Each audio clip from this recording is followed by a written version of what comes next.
Chapter 1. The Road to Izuku Dorado. Chapter text. Boom. A shockwave flowed through the classroom, startling everyone.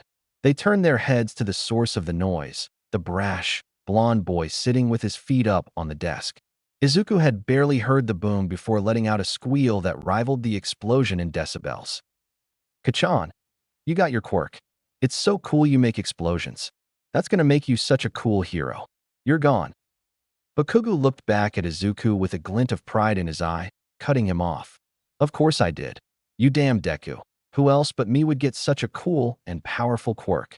His face broke out into a smirk as he looked around at the rest of the preschoolers, staring at him in amazement. Izuku was just staring at him, smile fading slightly. He hated the nickname the Kachan had given him, and he hated that everyone else called him that as well. But he let them, knowing he couldn't stop them even if he tried. After all, you should probably just give up. Izuku's whole world fell from around him, and he felt himself reeling in. Shock, sadness. He couldn't tell. The only thing left was the doctor's statement. He was 5 years old, and the doctors were fairly certain that Izuku wouldn't get a quirk at all. He didn't have the extra joint in his foot, he thought to himself, so why can't I have a quirk? It's not fair. He had been enamored with quirks for as long as he had been able to comprehend what they were, which was, admittedly, not a very long time. He already had a notebook he had been working on, and now the stupid doctor is going to deny him his own? It's not fair. He felt like screaming, or crying, or curling up into a ball, and doing both. But he was stuck to his chair, Inko's hand on his back, propping him up, glancing at him every now and then as the doctor talked about statistics, precedents. Who cared about those? It's not fair.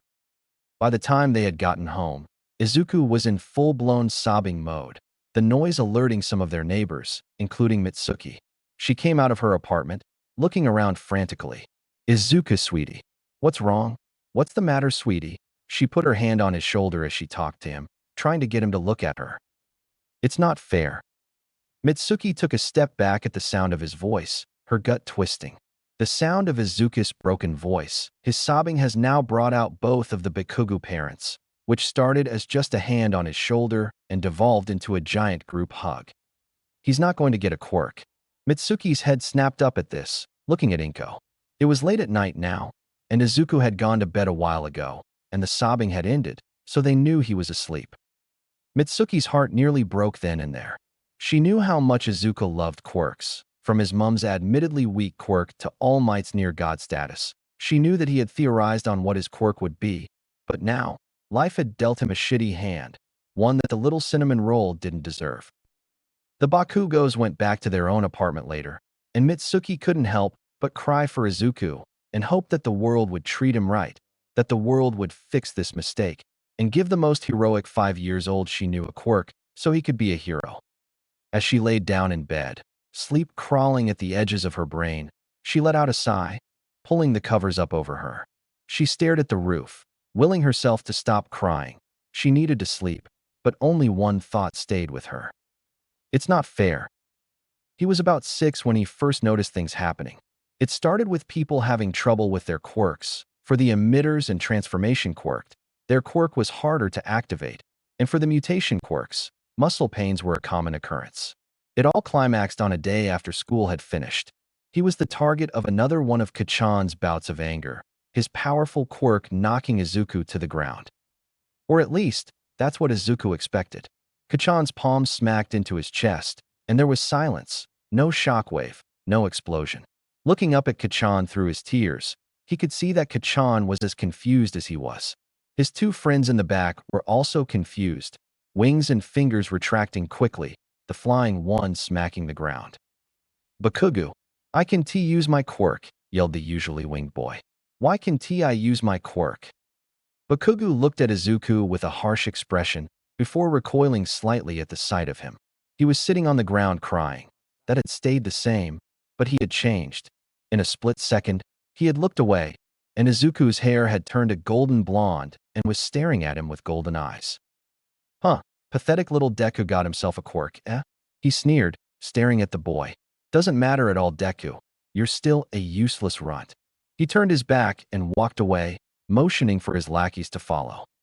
A small gasp was heard as they exited the gate of the park, and one of the boy's wings sprouted back, lifting him into the air before stabilizing himself. No one would ever know about it, but after seeing the display of his quirk, Bakugu was almost proud of the Deku. I feel like I've seen a quirk like that before. Izuku got up and ran home as fast as he can, chest hurting from the slap, face bright with a smile as he realized, "I have a quirk," he yelled, continuing to sprint towards his house. He ran inside, taking off his shoes and throwing his bag down onto the couch. "Mom, Mom, I got my quirk," he yelled, running towards the kitchen, where he could hear his mom making something. Now, Inko had plans for a lot of things.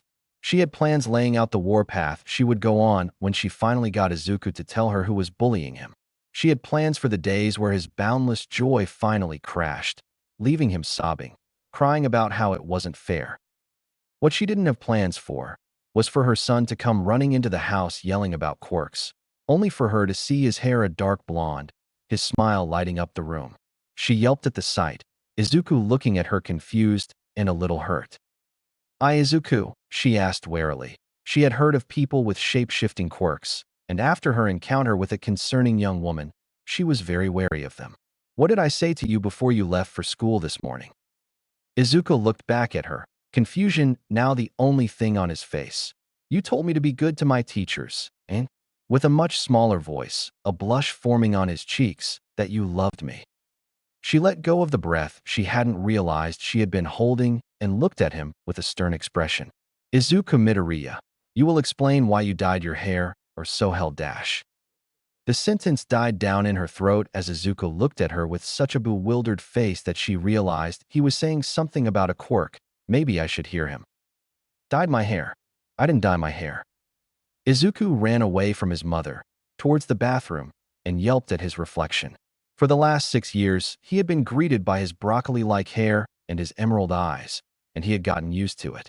Staring back at him now, though, was a stranger.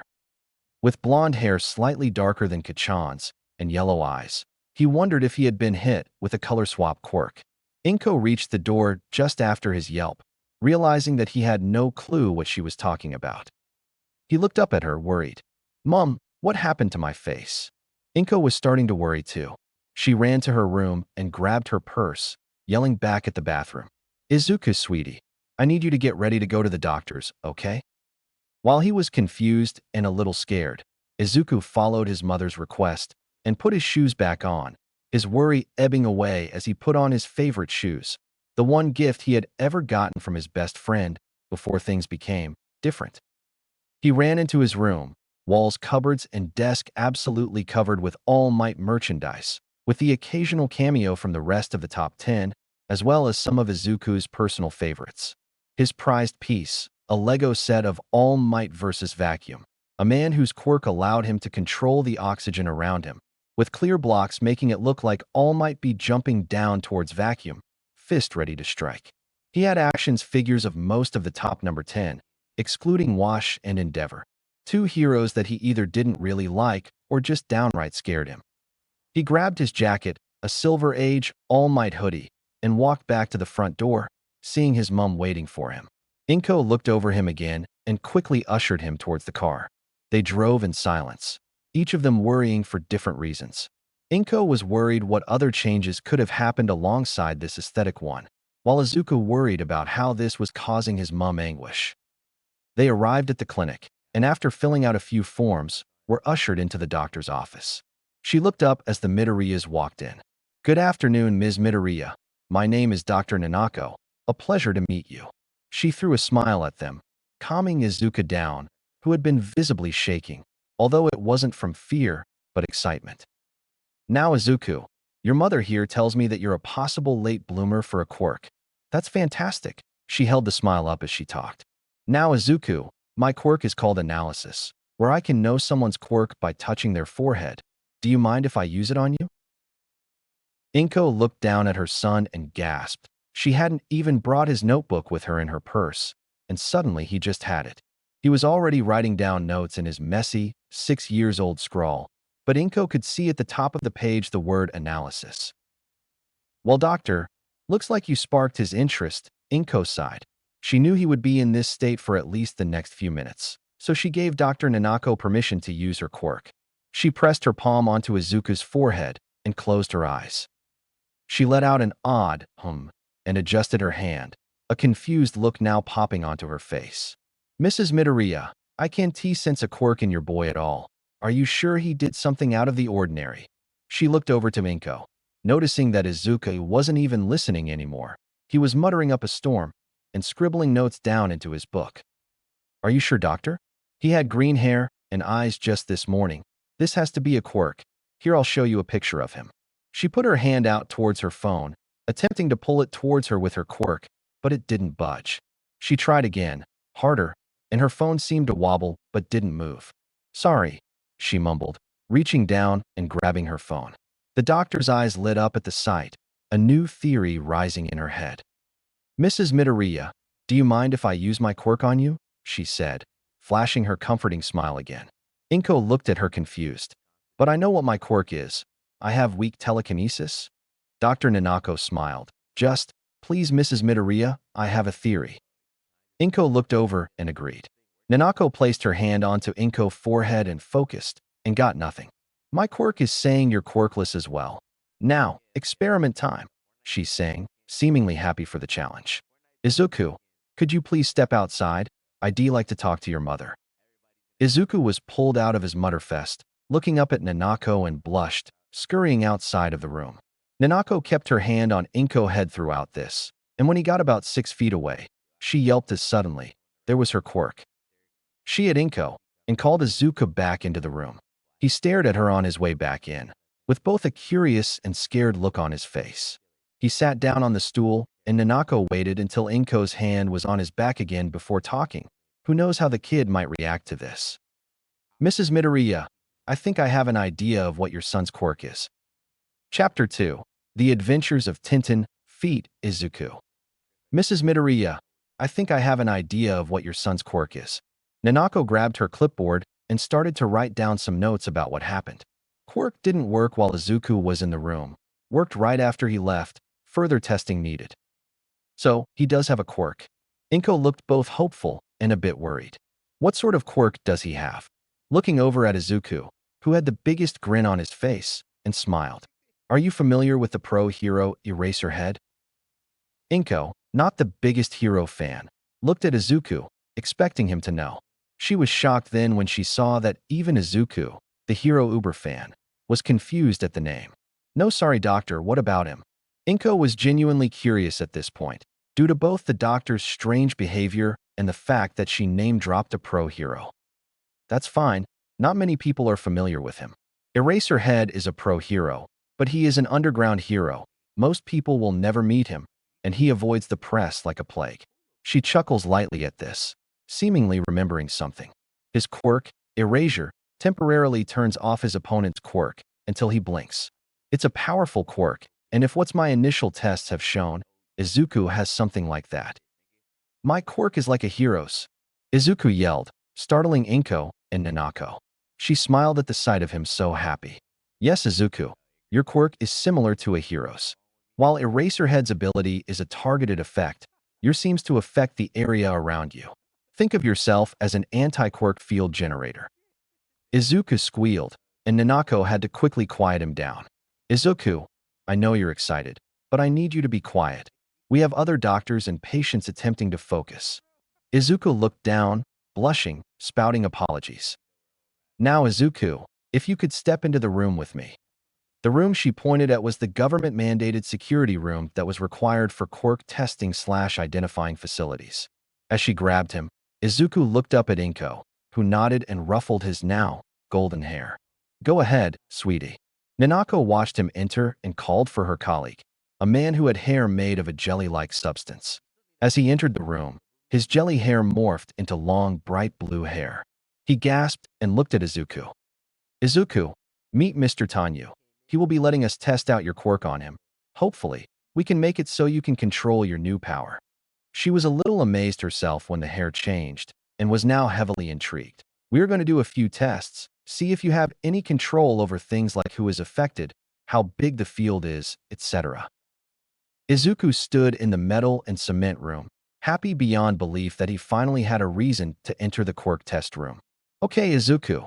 Now, I want you to focus on Mr. Tanyu, and I want you to try and allow him to have his quirk within your area, she said, flashing him a smile. Can you try that for me? Izuku nodded and closed his eyes. They could almost see the gears turning in his head as he tried to figure out how to turn his quirk off. He started shaking, and Inko realized that he had been holding his breath. Izuku, sweetie, it's okay, just breath. There's no rush, just breath. He looked up at her, face returning to its normal color as he focused on her, and smiled, before quickly turning back to Mr. Tanyu as he released a gasp. For a moment, a single moment, his hair had turned back into its jelly-like substance, before reverting back to the bright blue locks. Mom, I did it, I turned it off. Izuku looked over the moon, the happiest Inko had seen him since his original diagnosis. She smiled softly, hoping that this would change things. She wasn't stupid. She knew he was getting bullied at school, and she knew it was most likely because people thought he was quirkless. He would come home with scrapes and bruises, small cuts and burns, but would never tell her what happened or who did it. She worried for her son, and now seeing him with a quirk, a seemingly powerful one at that, made her feel a little better. As they walked out of the clinic, thanking Dr. Nanako for her time and help, Izuku had two things on his mind. He was ecstatic to find out that he had a quirk, and he was extremely curious about this Eraserhead. He'd have to look him up when he got home. The next few days were both a blessing and a curse for Izuku. He now, no doubt about it, had a quirk, so the other kids couldn't bully him for being quirkless now. Izuku had come into the class to hear the sound of yelling. Seeing what was going on, he noticed one of his classmates, Kazu, a boy with a quirk that made him look like a minotaur, stretching and squishing, stopping after a while, and stabilizing in a 100% human form. It took Izuku a minute to realize that it was his quirk that had done this to Kazu, and tried his best to remove it, to no avail. Bakugo, on the other hand, realized as soon as Izuku came through the door what was happening, having witnessed his quirk beforehand.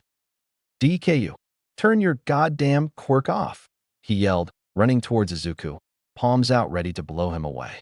Izuku yelled and started running from him, running out of the classroom, and heard his classmates yelling again as he would later find out, Kazu morphed back into his minotaur form.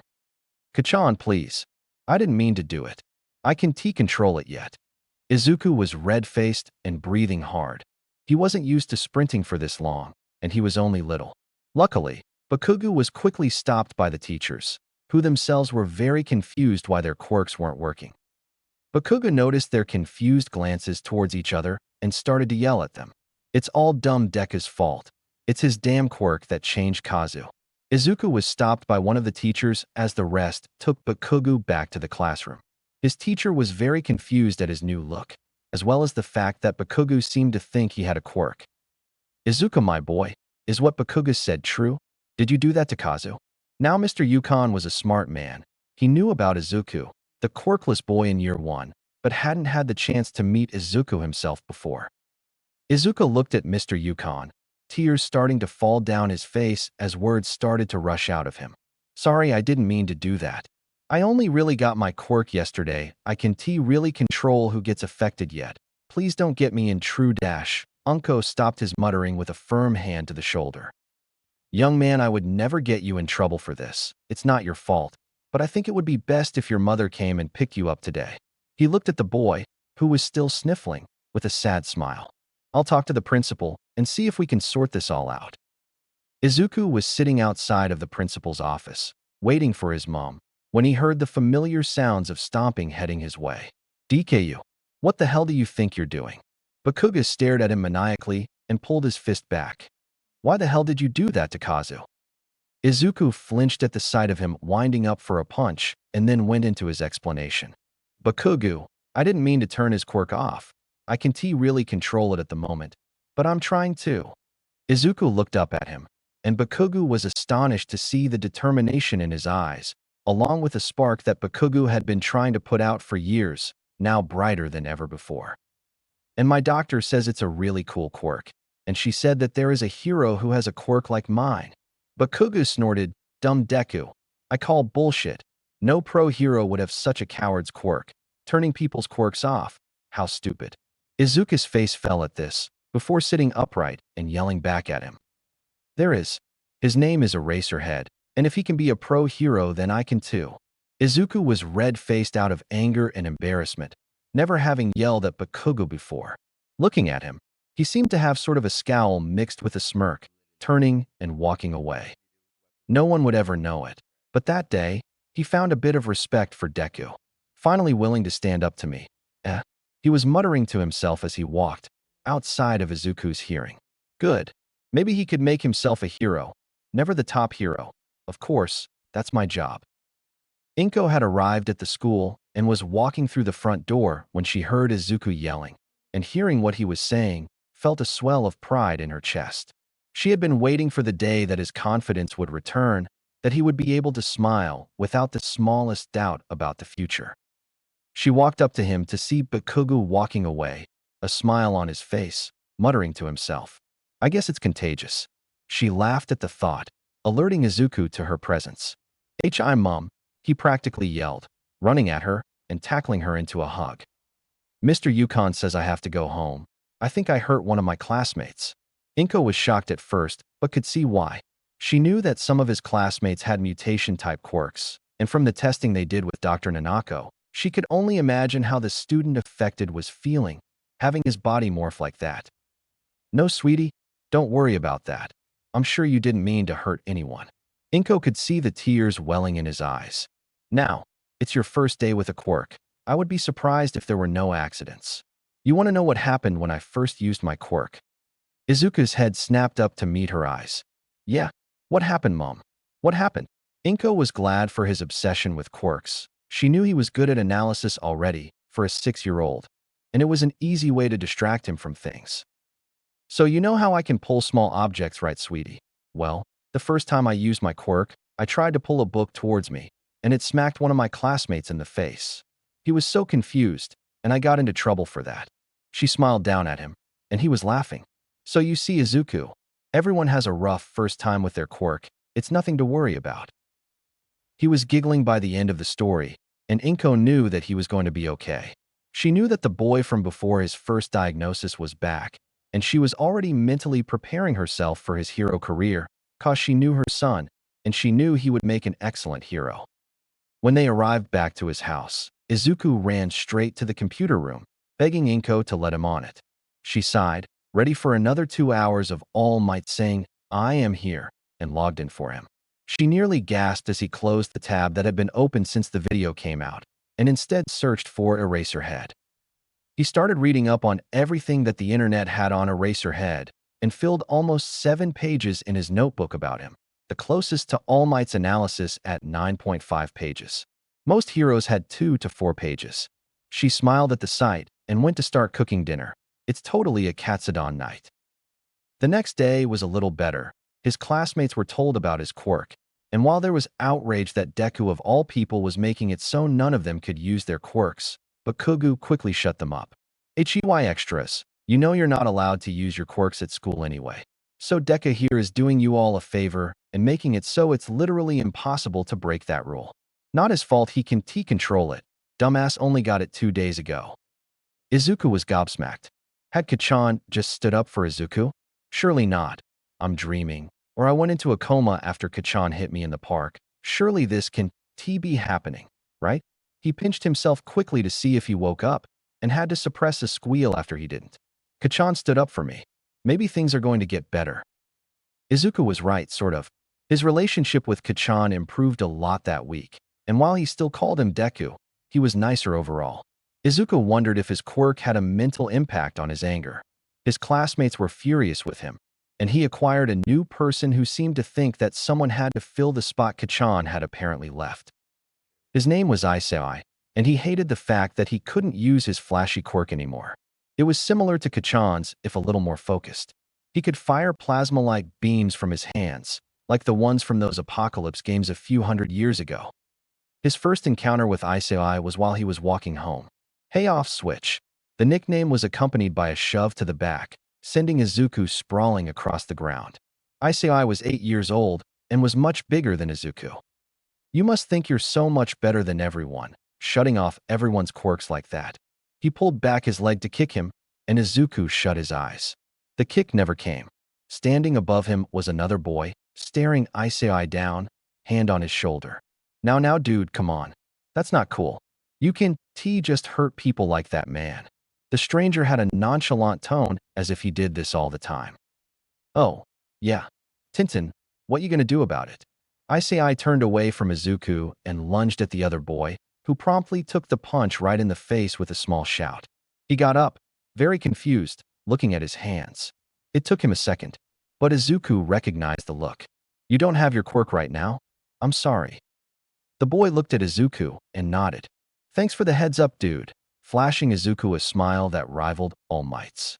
Isai started to throw more punches, but now that he knew he couldn't use his quirk, the other boy went on the offensive and with one last jab to the face, knocked Isai onto the ground, who then got up and walked away.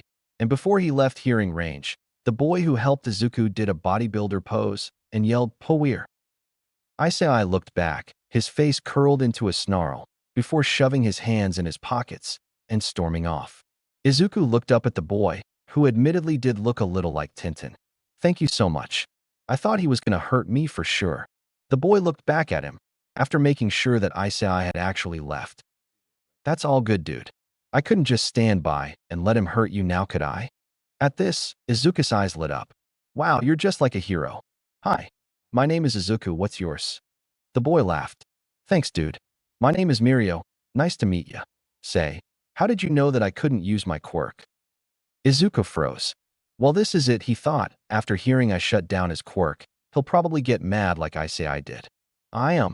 Well, you see, the thing is, Mirio laughed at this, placing a hand on Izuku's shoulder. Whoa, man, chill out, I don't bite. He flashed another smile Izuku's way, and he instantly felt better. It's my quirk. I turn other people's quirks off. He looked down at the ground. I only got it around 2 days ago, so I can really control it, and people are angry with me about it. It's about a 10-meter radius around me, although the doctors seem to think it will increase as I get older. Mirio looked at the small shy boy in front of him. He looked about 6, and yet he got his quirk yesterday? Must be a late bloomer. He patted Izuku's shoulder again and flashed him a smile when he looked up. Well, that's an amazing quirk. You're just like the underground hero Eraserhead. Izuku beamed at this statement, now in hero fan mode. I know, right? I was researching him last night. He's so cool. It's sad that he avoids the spotlight, 'cause he is amazing. Did you know he basically fights quirkless? I want to be a hero just like him. I wonder where he lie. Izuku stopped his mutterfest halfway as he saw Mirio's face become a mix of concerned and amused. Mirio laughed again and wrapped his arm around his shoulder. Well, if it's training you need, my mom signed me up for a martial arts course around here that has a licensed quirk assistant. They usually help me by setting up walls for me to walk through, increasing in thickness, changing materials etc. Maybe you should swing around. He grabbed out a piece of paper and wrote some stuff down. It's on Wednesdays, 6:30 to 8:30. Hope to see you there, Izuku, before sprinting off. Izuku looked down at the piece of paper in his hands. On it was the name Mirio Tagoda and a phone number. Below that read a short message. If that dude or any others bother you, call me. Laughing face. Izuku's eyes started to well up at this. I made a friend. Chapter 3. A Meeting and an Accident. Inko wasn't surprised when Izuku came running through. It seemed to be becoming a habit. Welcome back, Izuku. How was school today? He ran into the kitchen, and Inko saw the card he was holding. What's that, sweetie? Izuku held the card up to her. Etsuya Kendo, Martial Arts and Quirk Dojo, followed by their phone number. What's this, sweetie? You want to do martial arts? She was confused. She knew that he wanted to be a hero, but he had never given any interest in martial arts before. Maybe he just wants the quirk training. Why, yay, I made a friend today. He saved me from a bully and invited me to help control my quirk. Inko looked at him, worried. A bully, Izuku? Who was it? She hoped beyond hope that he would tell her this time. She couldn't stand him getting hurt for things she couldn't control. He gulped and looked at the floor, panicking internally. Well, his name is Isai, and he was yelling at me for turning his quirk off. She thanked whatever gods had blessed her he had finally told her. Time to initiate Operation Mama Bear. Well then, if he wants to hurt you for something you can control yet, I'm just gonna have to speak with the principal about this. Izuku let out a small sigh, looking at her, eyes wide with gratitude. So can I go, Mom? I don't want to let Mirio down. He's gonna be a real hero one day, but he can use his quirk to help people if I can control it. It was Inko's turn to sigh as she looked over the card. Sure, sweetie, I'll call and book you in for the introductory session. She was nearly knocked over as the small golden fluff ball slammed into her, hugging her midsection. Thank you, thank you, thank you. He was ecstatic. He would get to hang out with a proper friend, one who didn't yell at him. And so Inko booked Izuku for the introductory session. Come 6 p.m. Wednesday night, Izuku was in his sports gear, visibly vibrating with excitement.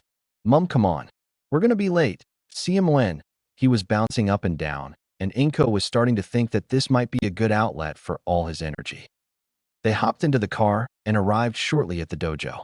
Izuku sprinted to the front door, running inside before he was stopped by shouting.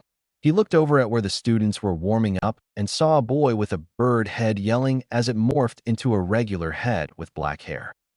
Izuku, are you there? Mirio had walked over to Izuku, looking confused at why he had a horrified look on his face until he saw what had happened to the Birdman. Whoa, is that you, Tokoyami? The previously bird-headed boy nodded, looking at himself in the mirror with a look of shock and fear. A man walked over to Mirio and Izuku, next to Inko. Well, I have to say I didn't really believe you, Ms. Midoriya, but seeing Tokoyami change like that, can he really be anything else? My name is Itsuya Kendo. Welcome, Izuku. He looked over to his students quickly, noting their panic. Mirio said you might be coming. Would you care to tell me why you wanted to come here? Well, I wanted to come because my quirk doesn't really help me be a hero. If I wanted to fight someone, I would still have to know how to beat them even if I turned their quirk off. He pointed to Mirio, who was smiling and laughing at the mutter storm. And Mirio was so cool when he saved me. And he suggested that I could come here to learn martial arts and how to control my quirk, and Kendo laughed as well, placing a hand on his shoulder. Admirable goals, young man. It's good to see someone so young so prepared for his future. He turned to Inko. Okay, he can join in the training, but I have a few questions first. How big is the range of this anti-quirk field he projects? Is it just turning off quirks, or can he do other things with them? And can he control who gets turned off? Inko's smile faded. Well, Mr. Kendo, his quirk only really manifested about a week ago, so we aren't sure. It currently has a range of about a 15 m radius around him, but if he focuses he can get it to 20 m. So far it has only shut quirks off, but we don't know if that's all it can do. Although he has said he sees weird colors around people every now and then. He currently can control who is affected, although he has done it once. It seems to have been a fluke. She looked up from the notes Dr. Nanako had given her about his quirk, pointing to a few of the dot points listed. These are the notes given to us by his doctor, and I can give you a copy if you would like. Kendo seemed happy with this, nodding, before walking into his office, coming out a minute later holding a GI and white belt. Here you go, little man. Go out this on and come join us on the floor. Izuku sprinted over to the changing rooms, coming out dressed as his new GI. He ran over to the padded floor, and Itsuya introduced him. Everyone, this is Izuku Midoriya. He will be joining us from now on.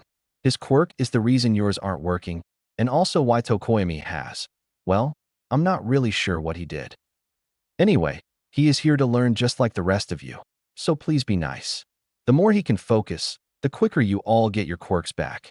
Izuku was terrified. The nice teacher man had just told everyone that it was his fault they couldn't use their powers. Oh God, they were gonna hate him. They're gonna bully him like Isai and Kachan and the rest of his classmates. They're gonna. A boy with long blue hair yelled out, interrupting his panic attack. Wow, your quirk is awesome. How does it work? Izuku was really confused.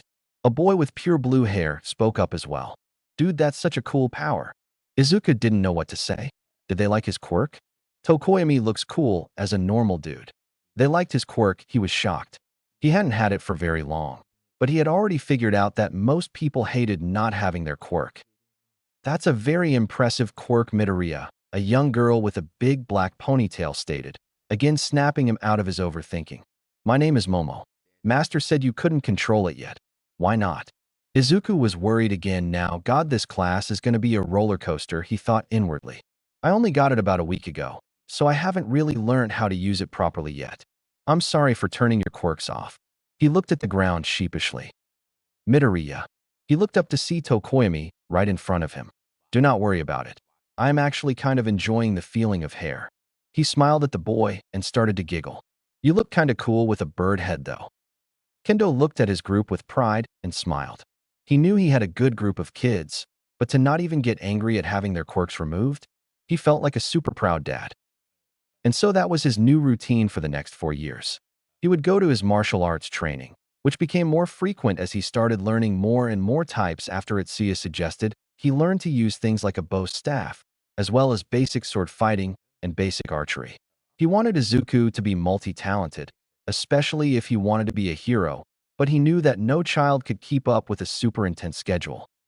He continued his quirk training, and by the age of 10, he had rudimentary control over who was affected by his anti-quirk field, being able to keep 2 to 3 people unaffected at one time. He quickly made friends with Momo and Tokoyami, sharing the same drive to be a hero as them. But because he was one of Itsuya's favorites, he found himself spending a lot of time with his master's daughter, Itsuka. The 4 of them pushed each other, both physically and mentally, and they quickly rose in popularity with the rest of the dojo. Itsuya was always saying how his big 4 under 12s were going to take the hero course by storm. Izuku blushed every time he said that, usually embarrassed at the volume he would say it with. He pushed himself at school as well and left his primary school as the top student in his year, Bakugo nearly killing him when he got second. Bakugo, he had lost touch with Bakugo for the most part, focusing heavily on his training-heavy lifestyle. They hadn't been real friends since a few weeks before Bakugo got his quirk, so that hadn't changed.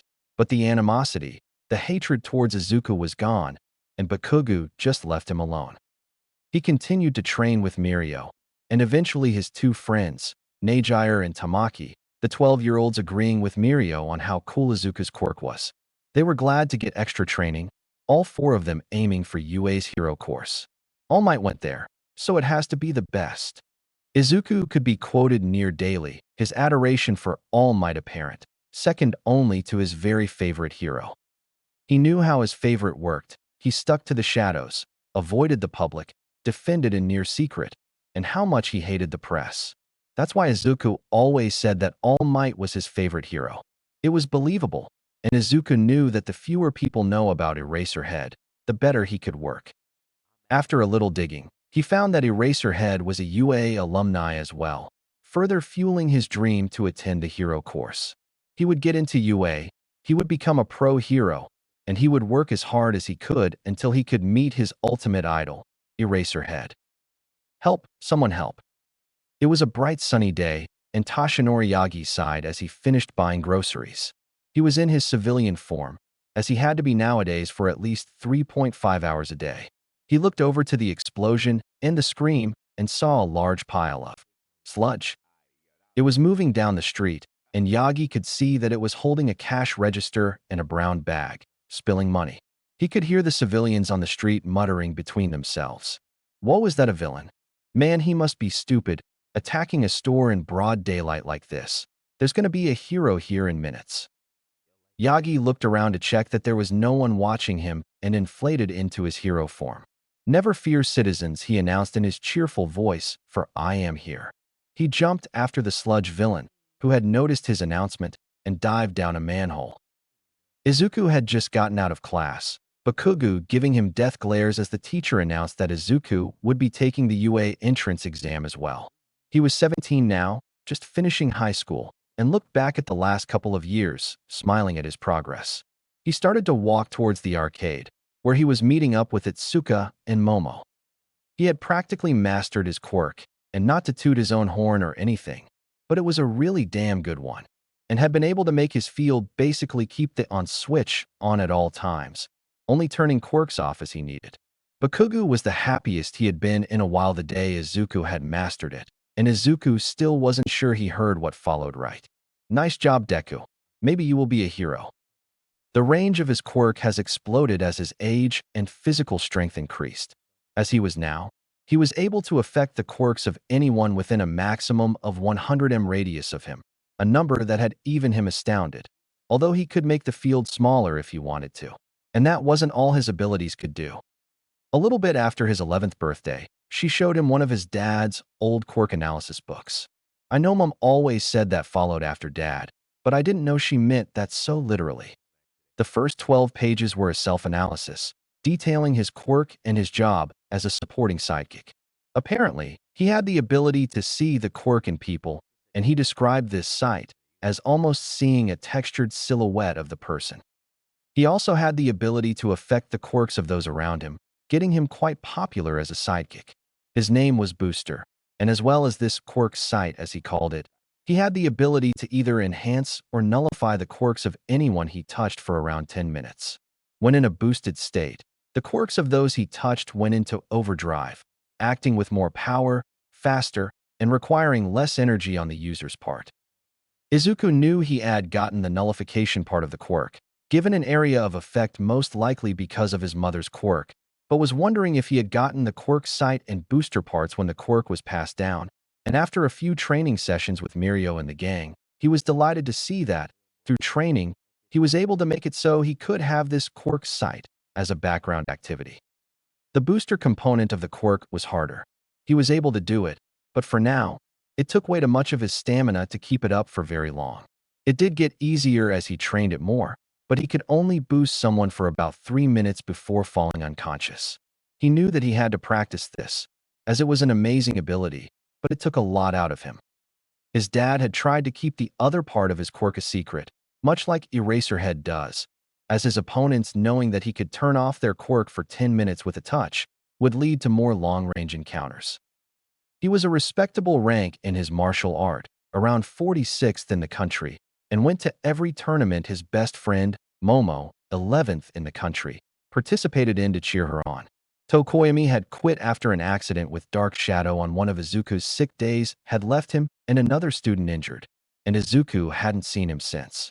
Itsuka was doing well in her training, about 16th in the country for their martial arts, and an avid boxer. He looked at himself as he walked past a shop front and grinned. He had been training intensely for almost 13 years now, and boy, had it paid off. He stood at 6" 3 foot and had a body that most athletes would kill each other for. He had realized a while ago, talking with Mirio, that the entrance exam for UA was most likely going to be robots, and had started to plan for that. According to Mirio, you were allowed to bring up to 3 support items with you, as long as you made and designed them yourself. Izuku had grinned when he heard that, already planning, knowing exactly what he was going to make. He had been on one of his morning runs when he passed by Dagoba Municipal Beach and was disgusted by the state it was in. He took it upon himself to clean the beach. After all, a hero's job isn't just to fight people, right? It's to help out any way they can. And Izuku knew that this could be a really awesome spot for families to visit. He had started that training about a year ago and was very happy with his results. The entire beach was devoid of trash, and it hadn't done too badly in helping his already amazing physique. But that wasn't the best thing that happened on the beach, no. The best thing was very unexpected to him. The best thing was meeting Mei Hatsum. Mei had come barreling down the staircase while he was cleaning, nearly red with anger. Izuku was startled by her sudden appearance, as he could usually feel the quirk of someone from a few hundred meters away at this point, but her quirk didn't really stand out. Must be a minor mutation or very weak, he thought inwardly, before looking up at her. Hey, what's up? Is there a problem? She stopped a few feet in front of him. You're the one who has been stealing all my scrap metal. Izuku looked around. At this point, he had cleaned about 1/3 of the beach, so he wondered, why didn't she just use the stuff that was left? I'm cleaning up the beach as training for UA. Her eyes lit up as she did a once-over of him. You're going to UA? Do you happen to need an inventor? Izuku eeped at how close she had gotten, but composed himself and replied, well, actually, I do have some gear I need to make, but why would you help me? Are you going to be a support student? She started to nod frantically. Yes, and I was using scrap metal from the beach to build my gear, but if you're training, maybe we can make this work. If you need to train using the scrap, Izuku was starting to get worried. She had started to write stuff in the sand, the gleam in her eye mischievous and giddy. Uh, how about before we go making plans, we introduce ourselves? I'll go first. My name is Izuku Midoriya, and you? He was half expecting her not to hear him. He knew how he could get during his muttering episodes. OH. Right. My name is Mei Hatsum. A pleasure to meet you. And, to answer your first question, I want to help you get in so you can be a model for all my babies. Babies? May, do you call your gadgets babies? The smile she was giving him increased somehow. Yes, they're all my babies, and I am their mother. While he was a little freaked out with her mannerisms, he could respect her enthusiasm and drive. All right then. May, where is your workshop? I can carry anything I think could help you straight to it. She squealed. Really? You would do that? Oh my God, thank you. It's normal so hard to convince my papa to let me use the truck to collect stuff. But if you want to help, that's amazing. She threw herself at him, squashing him in a hug. His face immediately sprung into a deep red blush, and he pried her off after a few seconds of rebooting. And so their partnership as inventors and beach cleaners had formed. Over the course of the cleanup, they had become close friends, and she had helped him design his 3 items for the test. The 3 items he had been practicing with, so he could take out robotic villains. He mentally thanked Mirio for the heads up. He probably would have failed if he went into it thinking it would be against other people. He smiled as he walked, reminiscing on the last few years, but as he walked through an underpass, he was too distracted to notice the manhole cover twitching beneath him. God damn, he's fast. Why is he so fast? He's just a living pile of goop. All Might was sprinting through the sewers, chasing the sludge villain through the maze that was under the city. The sludge villain was avoiding him, apparently familiar with the system, which made sense to All Might. He turned a corner and saw the sludge pushing on a manhole cover and sprinted forward, hand sinking into the goop as he tried to grab it. The sludge villain pushed him back, and as All Might hit the ground, he broke through the floor into a collection point. He was struggling in the goop of the collection point, while the sludge villain went up, talking to someone, and then he heard screaming. All Might prepared himself to deal with a hostage situation and jumped up onto the ground level, arms pulled back for a punch. He was not ready for what came next. Izuku was pushed up and forward by the manhole cover beneath his foot flying upward, and he pulled himself into a roll, turning and facing the threat. I'll look at you, a well-built invisibility cloak. Come here, kid. The pile of goop threw itself at Izuku, who dodged to the side and activated his quirk, turning the villain's quirk off. What the fuck, kid? What are you doing to me? The villain was yelling as his body morphed and twisted, becoming solid, a regular human body. Using his confusion, Izuku punched him in the now solid face, knocking him to the ground. He spun him around, face down, and pinned his arms behind his back, ignoring the screams of pain and confusion he was letting out. He heard a rush of air behind him and turned his head. Do not worry, dear citizen, Izuku's breath hitched. Surely not, he works in Tokyo. For I am here. Izuku's fanboy radar was on fire, and he was fighting back the temptation of seeing what All Might's quirk looked like, focusing on holding his attacker down. All Might, is that really you? Izuku had never met the man in real life before, and this was a massive opportunity. Young man, what are you doing with that man? And in God's name, why is he naked? Izuku looked down, only just realizing that his attacker actually was naked. It's not what it looks like, All Might, sir. He attacked me, so I turned off his quirk. He changed from like, this big pile of goop, into this, and held him down. I was about to call the cops. I promise, All Might. All Might was definitely not prepared to see a teenager holding a naked middle-aged man down, arms pinned behind his back, screaming bloody murder. He was even more unprepared to learn that the naked man was the villain he was chasing and that a teenager had a quirk capable of this.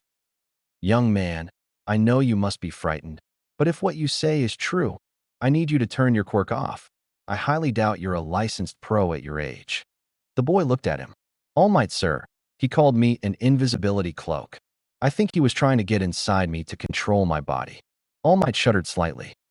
He was having a very odd day, and at this point, and it didn't even really faze him when the boy brought his fist back and knocked the man unconscious, getting up before the man started to melt, morphing back into its liquid form. The boy brought out a large bottle from his bag, and started to funnel the sludge into the bottle before handing it to All Might. "There you go, sir. He should be out for a while, hopefully enough to reach the police station." All Might was still in a bit of shock, but snapped out of it when he started to feel the pull on his power. His time was almost up. "Thank you, young man. I'll take him right away. Say, what's your name?" Izuku was barely containing his excitement. All Might wanted to know his name. "Izuku Midoriya, All Might, sir." All Might kept smiling as he prepared to jump. "Well, Midoriya, I have a feeling that you have a very prominent hero career in your future." He noticed how the boy looked at him like a god on earth when he said that. "With abilities and skills like that, I'm sure you'll be one of the greats." In fact, he quickly wrote something down on a bit of paper before handing it to Izuku. "This is a friend of mine. He has similar abilities to you. Just tell him I sent you. He should be able to help with you training. I am assuming your goal is UA?" Izuku nodded. "Yes, All Might, sir. You and Eraserhead went there, so it's gotta be the best." Izuku felt like he was about to faint. Surely All Might didn't just give him his number. Surely All Might hadn't just given him a ticket to his all-time favorite hero. He was about to ask him, but before he could, All Might jumped, leaving Izuku holding the phone number of his greatest idol. He started walking towards home, vibrating with excitement, before he realized something and mentally slapped himself. "I should have checked what All Might's quirk looked like. With that much power, I'm sure it would be beautiful." All Might was having a weird day. He had started his day with a concrete plan.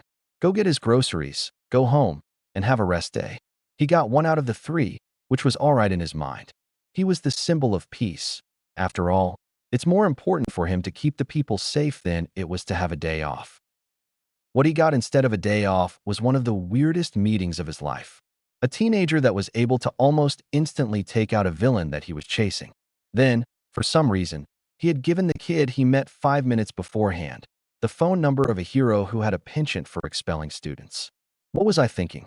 Aizawa is gonna eat him alive. He landed near the police station and went to reach for the bottle holding the sludge villain. His hand brushed empty air. The bottle had slipped for his pants as he flew. Oh crap, gotta find him before he gets out of the bot. Chapter 4. A Fight and a Phone Call. All Might paled. He knew who was causing this, and he knew that he didn't have any time left in his hero form. All Might had made many mistakes before. There was the second attack he participated in as a sidekick, where he knocked down a building with a stray punch, causing nearly $200,000 in property damage. There was that fight, the one that gave him his injury.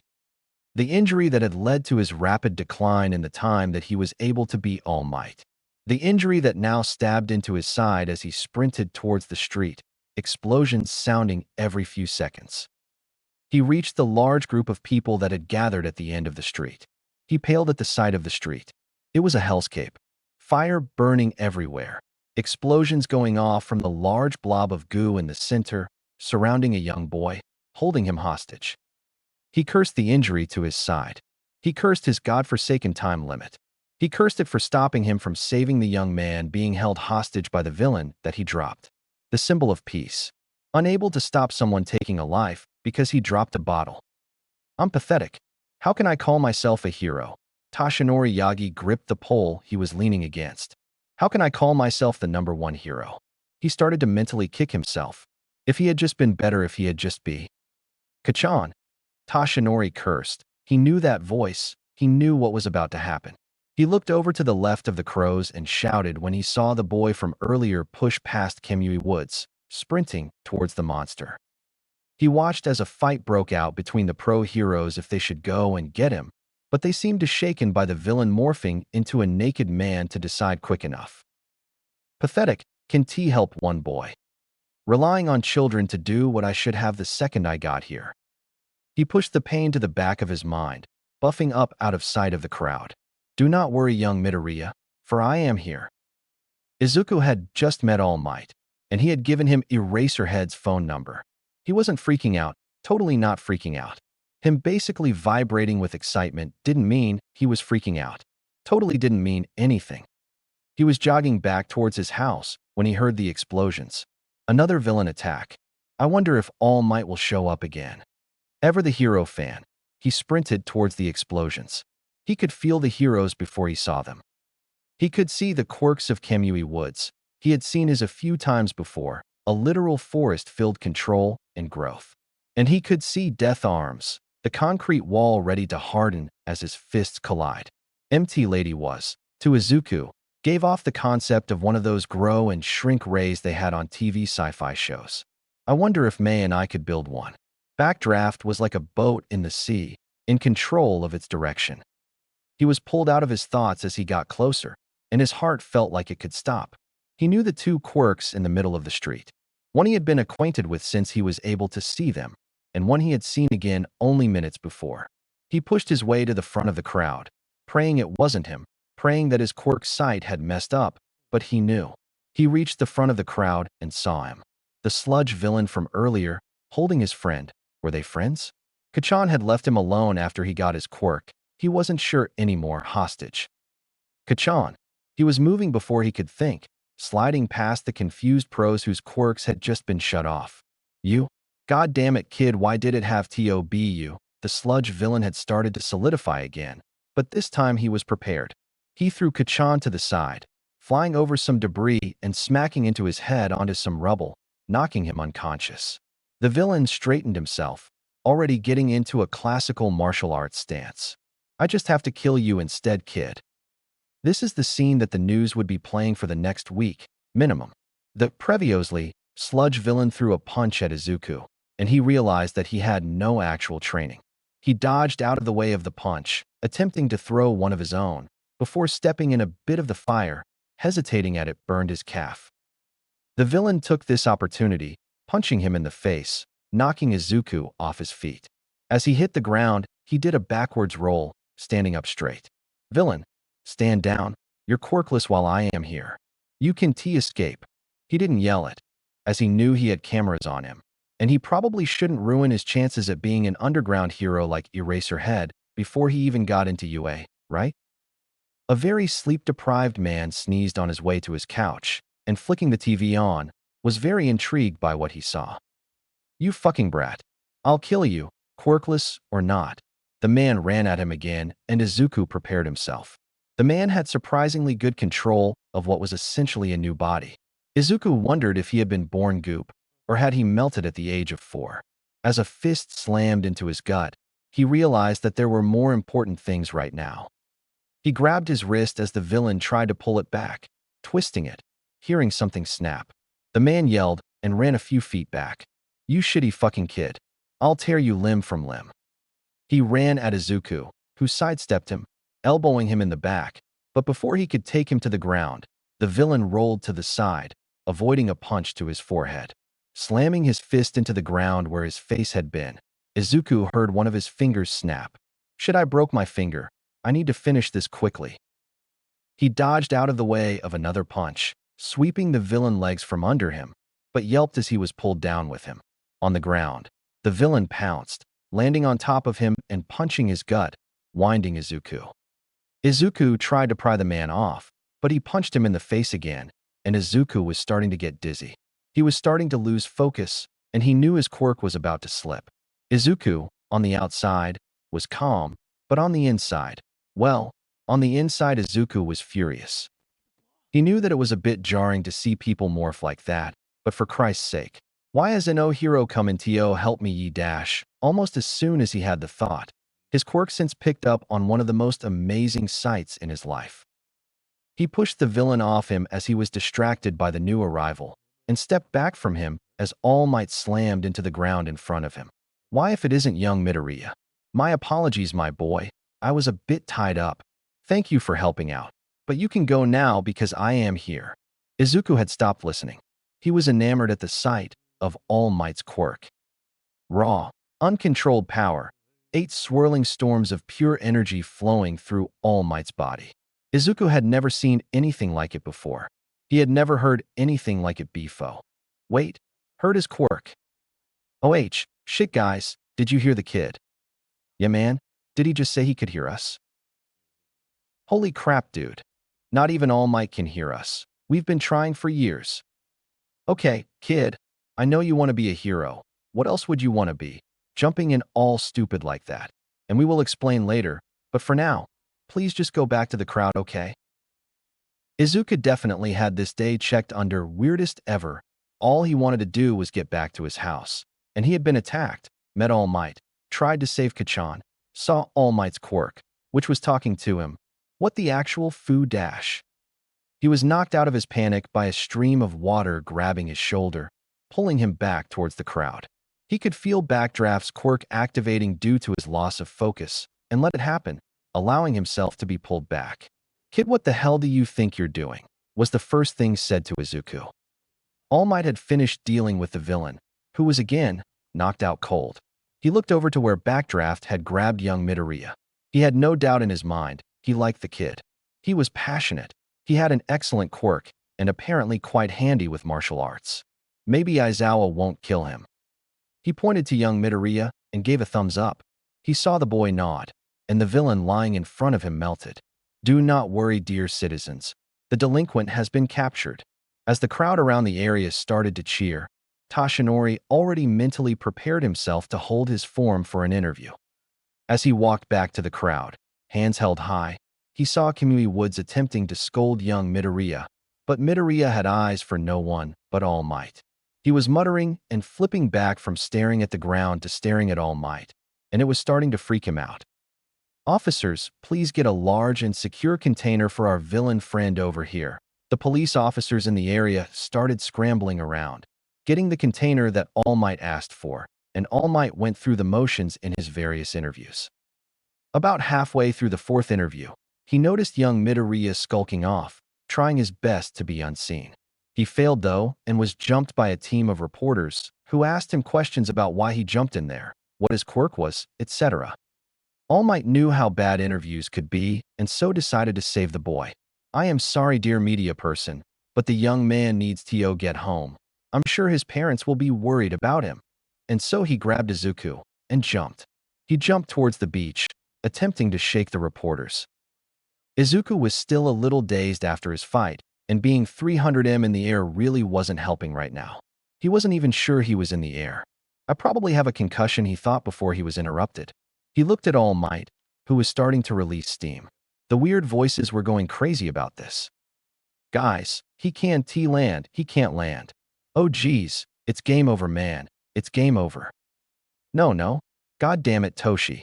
You always push yourself way too far. "Hey kid, you seem pretty handy, got any way to help?" All Might's about to drop, and he can land safely, as he is out of power. All Might out of power? Izuku couldn't believe what he was hearing, and not just because the quirk was talking to him. "All Might, you okay?" All Might looked at him with a pained smile. "All good, young Arf." Izuku nearly fainted then and there. All Might, his number 2 hero, had just deflated. He looked at All Might and remembered what the voices had said. "All Might, can you land?" The man with sunken eyes looked at him, fear gripping his face. "No, I can't." "Holy shit, young man, brace for impact," he yelled, wrapping his arms around Izuku and pointing himself at the ground. Izuku was tired. He didn't know if he could stay awake much longer, and he knew he was going to be out of it after this. "All Might, get ready to land feet first. I know you can." As the boy activated his quirk, All Might gave a surprised yell. He felt power. He always felt power, of course, albeit less nowadays. But this was more. He hadn't felt this good since his injury. He felt like he was back in his heyday. He buffed up, easier than it had been for the last 5 years, and looked at the boy. His was startled. Izuku's eyes had gone fully golden, including the scara, and it was glowing. He was releasing golden light, like a flashlight from his eyes. All Might hit the ground with ease, softening the landing so Izuku didn't get whiplash. "Young man, what in God's name W dash?" He stopped halfway through his question as Izuku face-planted, unconscious. As he hit the ground, the power Toshinori had felt dissipated, and he forcefully deflated.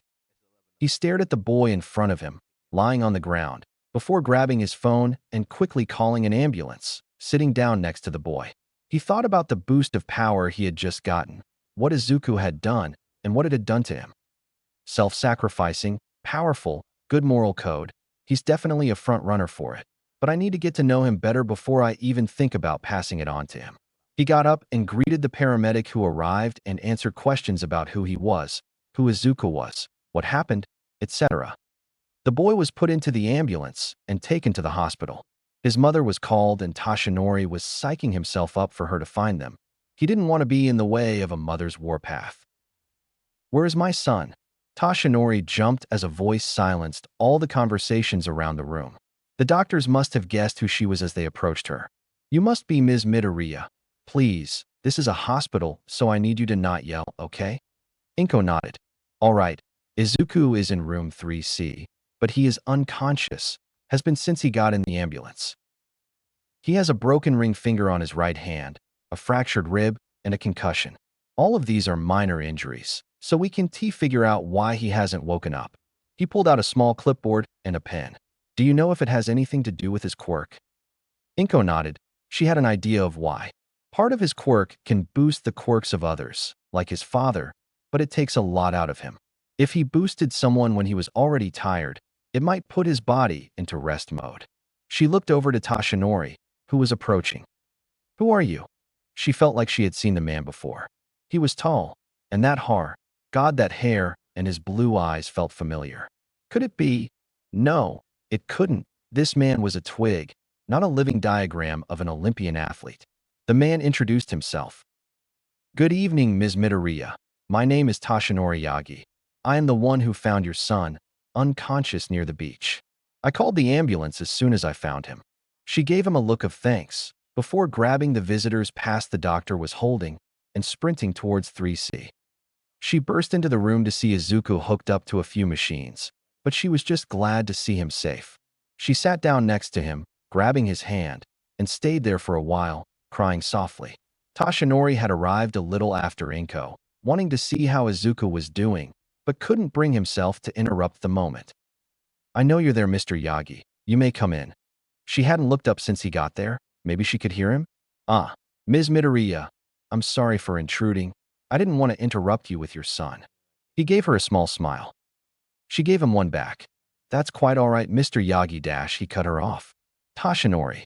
Please, call me Tashinori." Inko smiled a bit wider. "All right then, Tashinori. I must thank you for finding my son.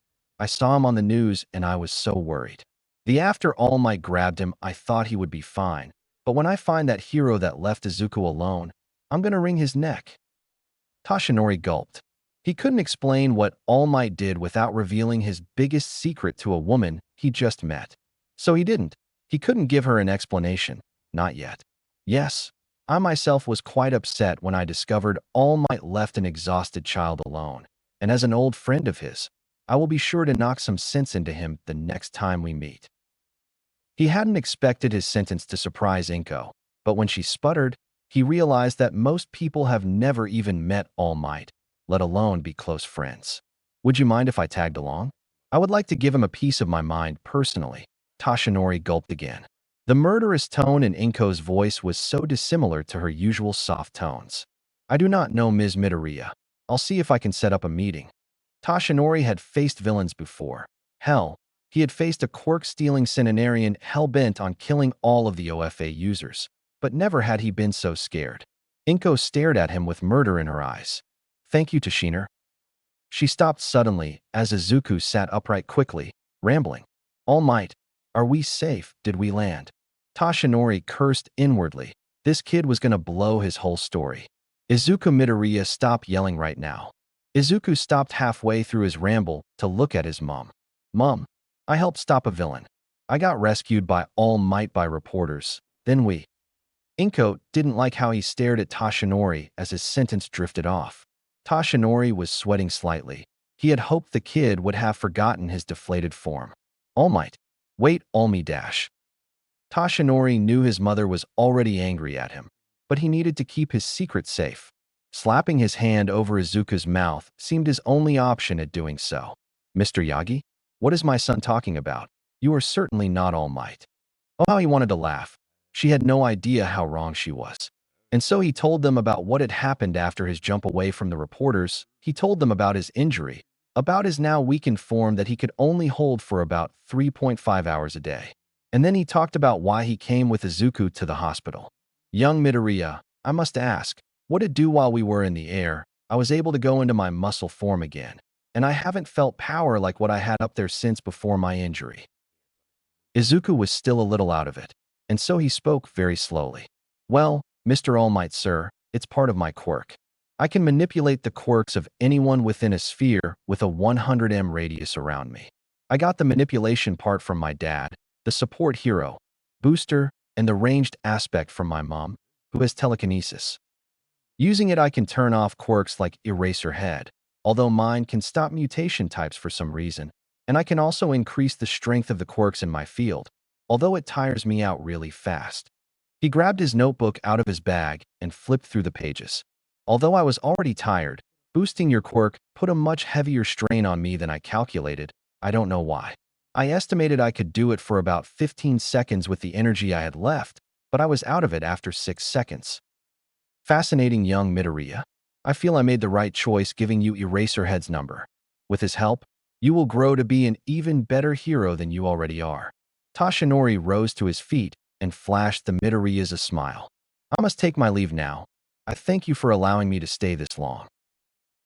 He stopped just outside the doorway and looked back inside. Oh, and young Midoriya, keep up the good work. I have a feeling we will be seeing a lot more of each other these next few months. When Izuku got home that night, he checked his messages on his computer as his phone had been broken in the fight. There was one from Kachan, a short paragraph detailing how Izuku shouldn't let this go to his head. He was still going to be the #1 hero, etc. There was a short one from Kendo, asking if he was okay. Apparently, Momo had called her 10 times seeing if Kendo knew. Speaking of which, there were about 70 from Momo, ranging from berating him for doing such a stupid thing, to praising him for his heroic acts, to begging for him to be okay. He smiled to himself as he marked Kachan's as read and sent a message to the group chat between him, Momo, and Kendo. Mini Razorhead. Hey guys, just wanted to let you know that I'm okay. Saw your messages. 5 Fingers Super Punch. God damn you, you incorrigible idiot. I'm so glad you're okay. 3D, Printer, Izuku. Oh god, I'm so glad to hear that. I saw what you did on the news. What happened? Mini Razorhead. Well, I saw that Kachan needed my help, and my body just moved. I didn't ask it to. I just jumped into action. He's fine, by the way. 5 Fingers Super Punch. How is the dude so ready for you? I know you're damn good at martial arts. I'm surprised you didn't end it at the start. Mini Razorhead. Well, he had attacked me just a few minutes beforehand, so he was expecting his quirk to be turned off. And I burnt my calf on some of that fire, flinched, and then he punched me. 5 Fingers Super Punch. Well, when it gets back to school, I'm going to beat your head in, you idiot. You gave us quite a scare, and I'm sure Annie Inko was worried sick. 3D. Printer. I gotta say, I had to create tissues for my entire family throughout the entire thing. You're gonna have to make this up to us, Izuku. And so they talked until Inko called Izuku down for dinner. She had made katsudon and was simultaneously scolding and praising him for the day's events. He thought that he was going to be in big trouble for this, and so was surprised when his mum didn't punish him. He spent the next few days as the Sludge Villain Stopper, a title that he both didn't want and was false. All Might had stopped the bad guy. He just held him off. He was able to avoid the reporters that hounded his house and followed him to school, but he was not able to avoid Kendo's wrath. It was Monday morning, and he had just arrived at the school he and Kendo went to. Momo was rich AF, as Kendo put it, and went to a fancy private school, much to the three's dismay. Izuku was walking through the front door as he felt a familiar quirk activate, and quickly turned it off. Kendo's now small fist smacked lightly onto his head. Izuku, I swear to God you gave me a bloody heart attack. He grinned at her. He knew she was teasing him. He had been on the receiving end of it for years. Oh, woe is me, my dear friend. However, shall I fix this damning transgression? He accentuated his overly dramatic speech with a hand over his eyes in a flashy pose. Move out of my way, or I'll kill you, you damn nerd. He had felt Kachan approaching, but hadn't turned his quirk off, knowing that it would only make the boy angrier. He stepped out of his way, allowing Kachan to pass. Kendo gave him a death stare, wondering how the cinnamon roll that was Izuku Midoriya could stand the boy. As Kachan passed, he stopped in front of Izuku and whispered something Izuku that he couldn't believe. Thank you, you fucking shitty nerd. Now don't make this a big deal, or I'll kill you. Quirk or no quirk. If I don't see your name on the application form to the hero course at UA, I'm gonna wring your neck. Izuku just smiled as he walked past, nodding instead of responding. Kachan just grunted and headed off to homeroom. The rest of the day went fairly normally, Kendo angry at him, which consisted of silent glares that broke down the second he looked at her or talking his ear off constantly. His classmates were the same. Some of them were jealous that he got to meet All Might. Some were angry that it was goddamn Deku that got to be on the news for taking down a villain. The next few weeks were filled with normal school and training stuff, as well as paying for lunches to make up for what he did, which he had no regrets for doing. After about 2 weeks, he stopped getting recognized from the attack, and the media seemed to have given up. His house was no longer a war zone to leave, and no one followed him to school. He was glad to be left alone, as that meant they also left his mom alone, and she really didn't need to be dealing with reporters 24/7. It was almost 2 months later when he grabbed Hero Notebook number 11, and a small card dropped out of the book onto his desk. His eyes widened as he saw the writing. How could he have forgotten about that?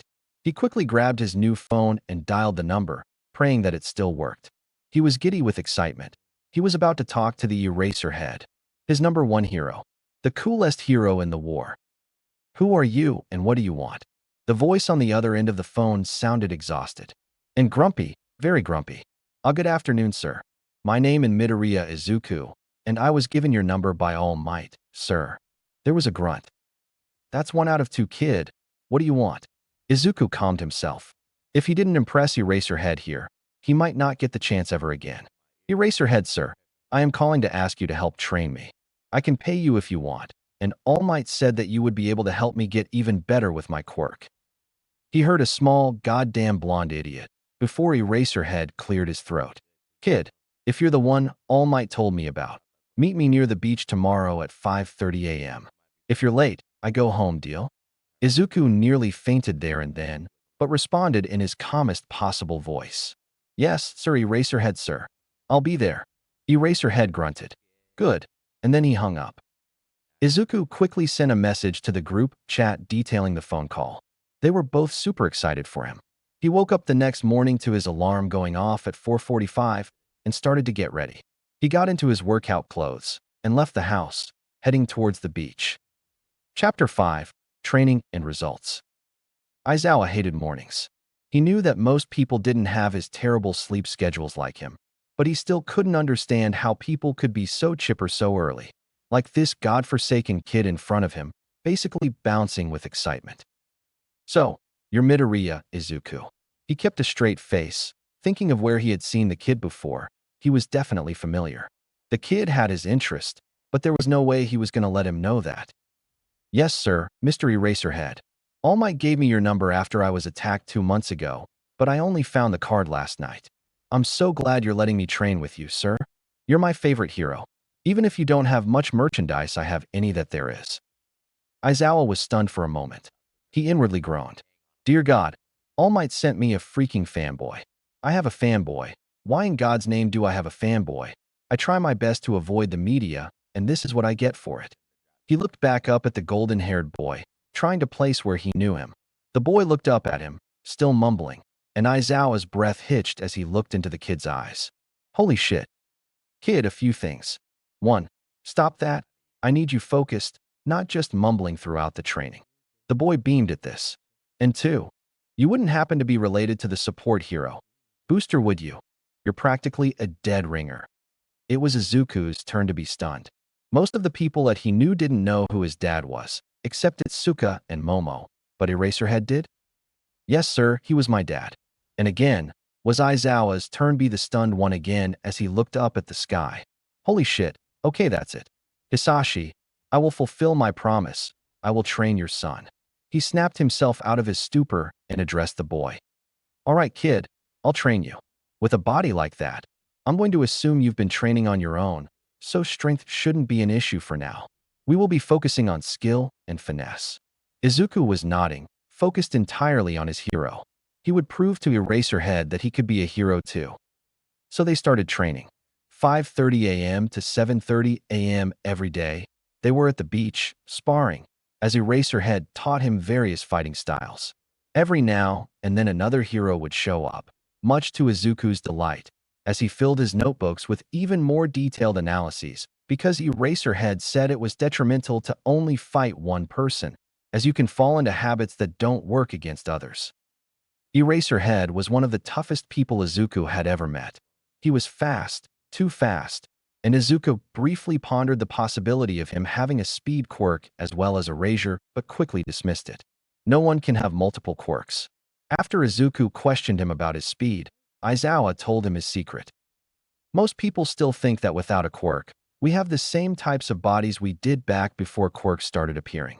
This is false. The humans with quirks were the next step in our evolution. We are no longer Homo sapiens. We are now more than that. Most people don't realize this and only train themselves to be on par with athletes of the past.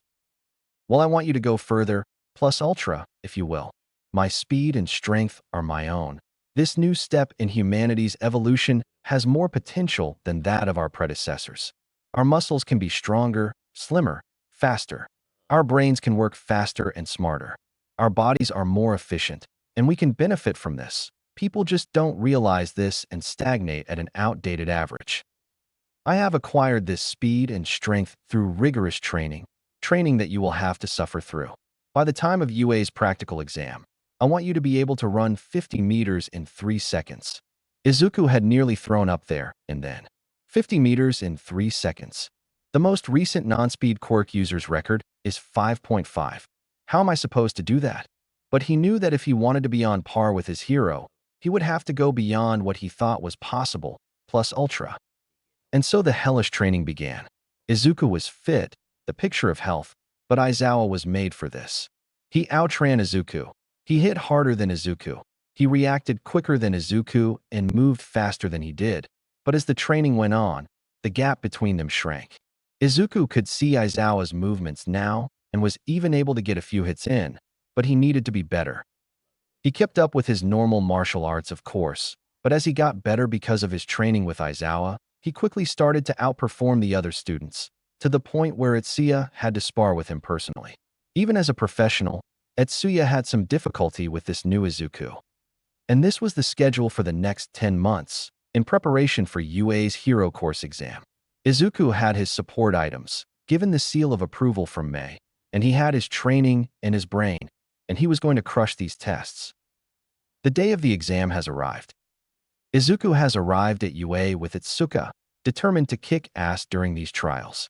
She was aware that he had gotten faster, but he wanted to show her, and the teachers, just what he was capable of. And that's when he tripped. Welp, this is a fantastic start, he thought to himself, throwing himself into a roll before he noticed that he never actually hit the ground. His momentum hadn't changed, though, and Itsuka burst out laughing as she saw him floating in midair, spinning like the main character in that old game about the blue. Was it a ferret? Oh my god, I'm so sorry. I didn't realize that you were going to do that. I shouldn't have used my quirk on you, my bad. A girl with short brown hair and pink cheeks said to Izuku, but he was already in quirk analysis mode. Still spinning, he started on one of his questioning monologues.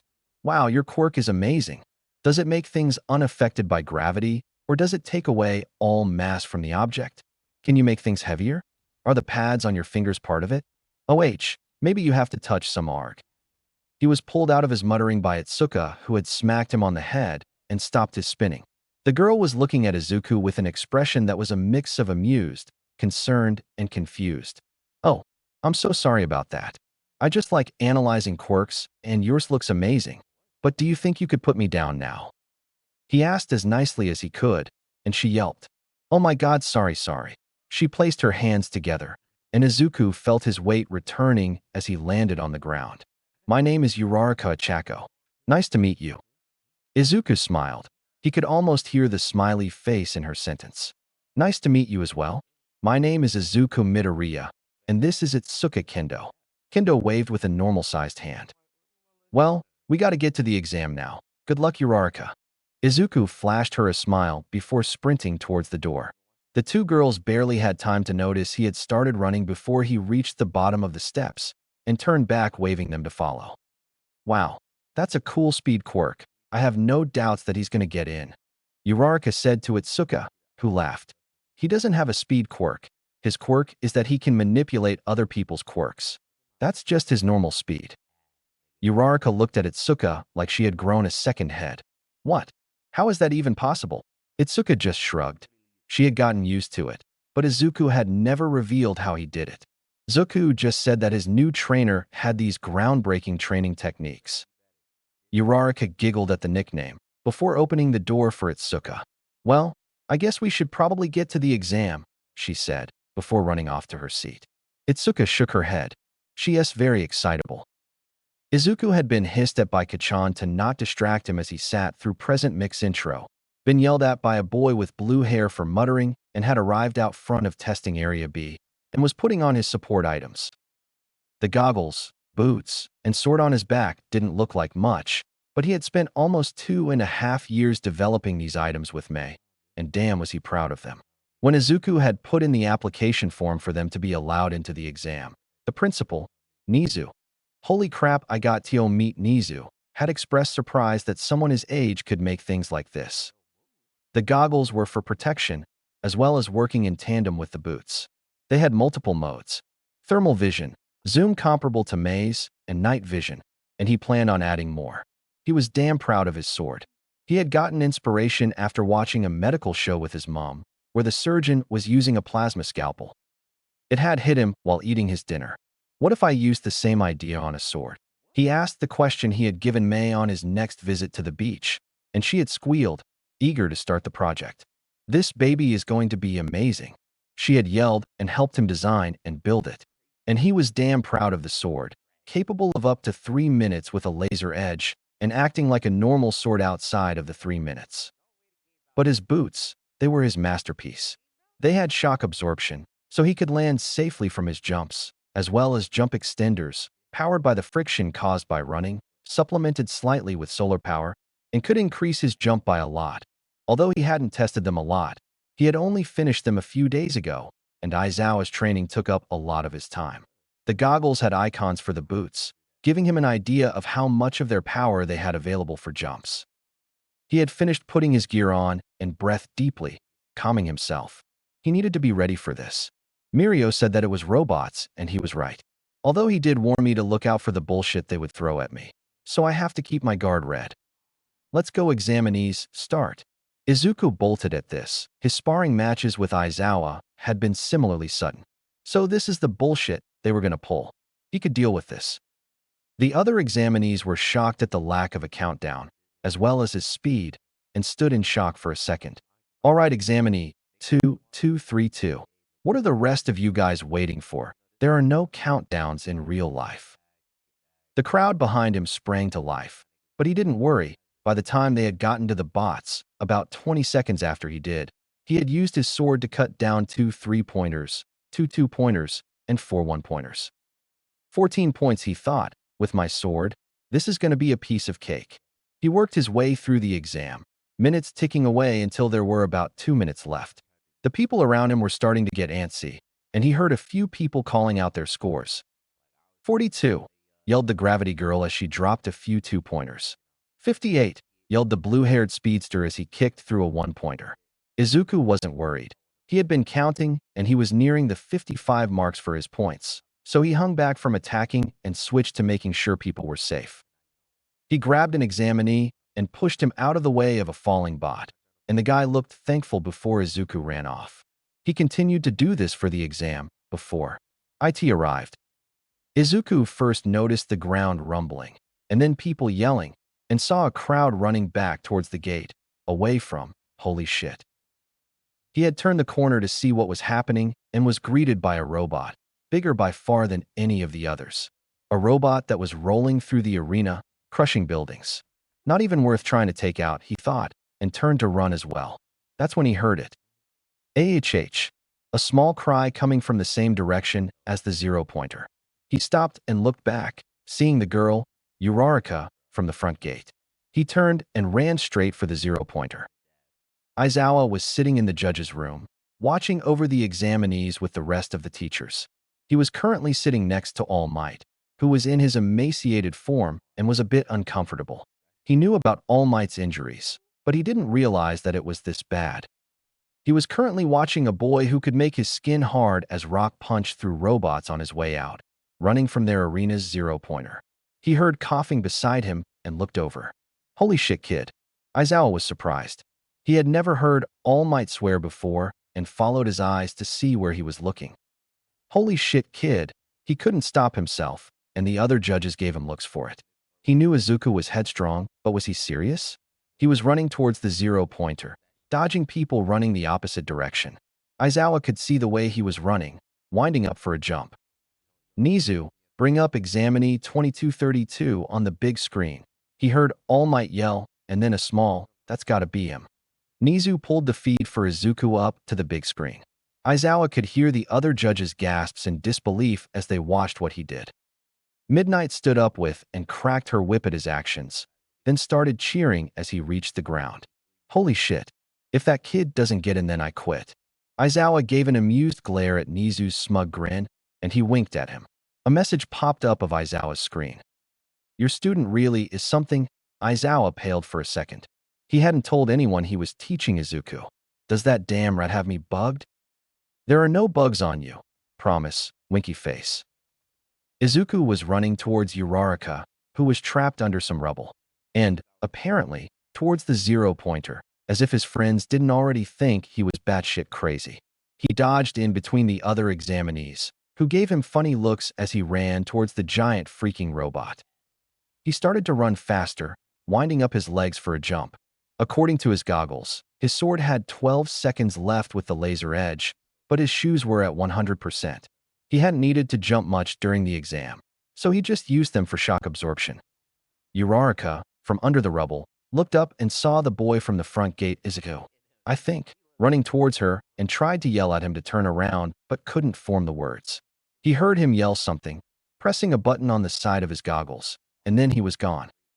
Izuku twisted the dial on the side of his goggles, turning the boots to 100% jump power, and jumped. He soared into the air, higher than he thought possible, and he heard cracks and sparks. Oh shit, my left boot is dead, right on 0%. Need to upgrade them next time I see May. He flew up towards the face of the 0-pointer, aiming for the glass eye in the middle of it. He kicked the eye, crashing through it, landing in a server area. He activated his sword and started slashing any wires and server boxes he could see, using the last second of its laser edge to slash through a large bunch of cables at the back, connecting the head to the rest of the robot. He heard the robot powering down and felt it starting to tip over. He was worried that it would go forward, but luckily, it was falling back the way it came. He ran to the eye and jumped out, getting ready to land on his right foot and roll to take away some of the force from the impact. He was plummeting towards the ground, and he realized just how high up he had been. Oh shit, the boot isn't going to be enough. I'm going to go splat. He was worried, but his treacherous brain flashed the image of his fall with all might in his head. Wait, Uraraka had a zero-gravity quirk. He searched for Uraraka, using his quirk sight, as well as normal sight, and saw her standing beneath him, floating on some rubble. Seemed she had the same idea. He grabbed onto her quirk and boosted it as much as he could, and he could see her surprise from here as her arms started to glow bright pink. She held her arms out, ready to smack him when he close enough, and yelped when a beam of pink light erupted from her palms, hitting Izuku. He felt his weight leave him, his descent slowing as his gear weighed him down, slowly floating to the ground. He cut off the boost to Uraraka as he hit the ground and passed out. His body stayed upright, but he was unconscious. Uraraka guided his body to the ground, laying him down, before removing her quirk. Her head was spinning. She was still getting over the boost of absolute power felt right before using her quirk from a distance. She had never done that before. Wait, that Itsuka said he could manipulate others' quirks. Did he just do something to mine? That's freaking amazing. She hadn't realized she had yelled out that last bit until she was smacked on the head by a walking stick in the shape of a syringe. Dear, I know that was stressful, but please be quiet. Look at him. He is exhausted dash. Uraraka looked at the old lady, who was now staring at Izuku like she had seen a ghost. Holy crap, has it really been that long? Uraraka had to strain hard to hear that, the old lady mumbling it just under her breath. Anyway, right? Does anyone have any injuries? She had snapped her eyes away from Izuku and had called for the robo-nurses to pick him up in a stretcher. There were a few here and there, but most people were too busy talking about the blonde kid who jumped into the zero-pointer and took it down. Uraraka was looking at the retreating robo-nurses with awe. Izuku had said he could manipulate Quirks, not that he was a fucking badass. Izuku awoke a few minutes later to see a deflated All Might, Eraserhead, and oh my god, Recovery Girl. He snapped up in his seat, gushing and spewing out facts from her career, but she didn't seem to notice. She and Eraserhead were staring at his file, Eraserhead showing her something, and All Might was sitting beside his bed. He stopped his ranting and looked at All Might. All Might, why are you here? The deflated man's head snapped up at this, and he started to flounder. Well, you see, He wanted to see you, kid. He was worried after he heard what you did. Toshi always has been a worrier. I contacted him. He wanted to know how you had done in the exam. Showed up a few minutes before it ended. He tapped Recovery Girl on the shoulder, and she looked up with a jolt, looking over at Izuku. She took a deep breath before speaking. Don't worry, young man. Nothing is broken. You had a sprained ankle from kicking through some pretty thick glass, but that was a quick fix. You'll probably be tired, although that's mostly from boosting young Uraraka's quirk like that. She looked away, and while Izuku couldn't see her face, he could tell she was on the verge of crying. Recovery Girl? Is everything okay? He tried to keep his voice steady, but he was exhausted, and it came out sounding impatient. Oh yes, I'm fine. Don't worry about me. You're fine to go now, young man. Goodbye. She ran as fast as an old lady could into the private office section of the infirmary, and the door locked. Izuku was worried about her, but she didn't seem to want to talk to him. Eraserhead, I'm going to go home now. I need like a full day's sleep. Aizawa gave the boy a look and nodded. God, do I know how that feels. Izuku got up and left the office. He was fairly confident about the practical exam, and he knew he aced the written test, so maybe when he gets in, he can talk to Recovery Girl. The week between the test and when his results arrived was hell for him. While Aizawa gave him a rest day, the rest of the week was dedicated to almost nonstop training. Whether it be pure stamina or practicing his technique by sparring, by Friday afternoon, he was ready to sleep through the weekend. His mom was trying to keep him awake until his normal sleep time, not wanting him to mess up his sleep schedule when she noticed the letter sitting in front of their door. Izuku, it's here. The letter. She ran into the lounge room to see him now fully awake. He opened the letter, and a tired man appeared on the screen. Why do I have to do this? Isn't this All Might's job? There is a laugh from off-screen, and Izuku recognizes it as Nizu. Why Eraserhead? I'm sure he would want to hear his results from his teacher, don't you think? Izuku froze. He never told anyone who was training him. Did Eraserhead? Whatever, but I get to sleep after this. Well, problem child, you did all right. You got 52 villain points. Well done, or whatever. Aizawa glared at, presumably Nizu, as a hand appeared on the side of the screen, hurrying him. But that isn't the only thing about being a hero. While everyone else ran, which was a logical reaction, you ran towards the zero-pointer, you jumped into it, and you saved Uraraka Achako. Highly irrational, but I digress. He sighed and flipped over the paper he was holding. For your heroic actions throughout the exam, saving students and stuff, as well as risking yourself to save the girl, you have been awarded 65 rescue points, putting you at a total of 117 points. Well done, problem child. Not only am I stuck with you for a few years, you beat my score from when I was a teen. Izuku was gobsmacked. He had been expecting that he would get in, but with 117 points? He was ecstatic, and apparently so was Inko, as she squealed at the end of the video, wrapping Izuku into a giant hug, already starting to plan a celebration. He humored her for a few minutes, before stopping her when someone knocked on their door. He walked over and opened it, revealing a man who looked ready to pass out. Eraserhead, sir. What can I do for you? Aizawa put a hand over his face and groaned. Too loud, problem child, too loud. He came in and sat on the couch, where the projection was paused at the end of the video. See, this is why I told Nizu I didn't need to film it. I could have just told you. But no, I have to stay awake and record a useless video. Whatever, you've seen it now. Just wanted to come past and ask your mother if I can take her up on that offer of a room for the night. My place is getting fumigated and I need to sleep. Izuku was stunned for a second. Eraserhead wanted to sleep in his house. Inko popped her head around the corner and flashed him a smile. Of course you can stay the night, Eraserhead. Aizawa nodded as thanks and headed towards the back room. Also, kid, I didn't tell the other staff about our training. Nizu figured it out on his own. No clue how. So this acceptance was all you. Izuku let go of some guilt he didn't even know he had been holding and thanked him before Inko came back and ushered him into the room, turning off the lights. Aizawa was asleep before he hit the bed. The days after he got accepted were awesome. Inko had planned a party, and Izuku had spent the days leading up to it out and about with Momo and Itsuka, going to the arcade, training, etc. He was quite surprised to see who had accepted the invitations to the party, though. Night had rolled around, and the Midoriya household was packed. There was obviously the Yarozus and Kendos, but the Bakugas were also invited, as well as Aizawa, All Might, Tashinori, he thought. His name is Tashinori, Present Mike, and Midnight, all in their civilian personas. He was currently playing Uno with his number 1 and number 2 heroes, along with Momo and Itsuka, and he was flipping out on the inside, as he calmly said, "And that's me out of cards.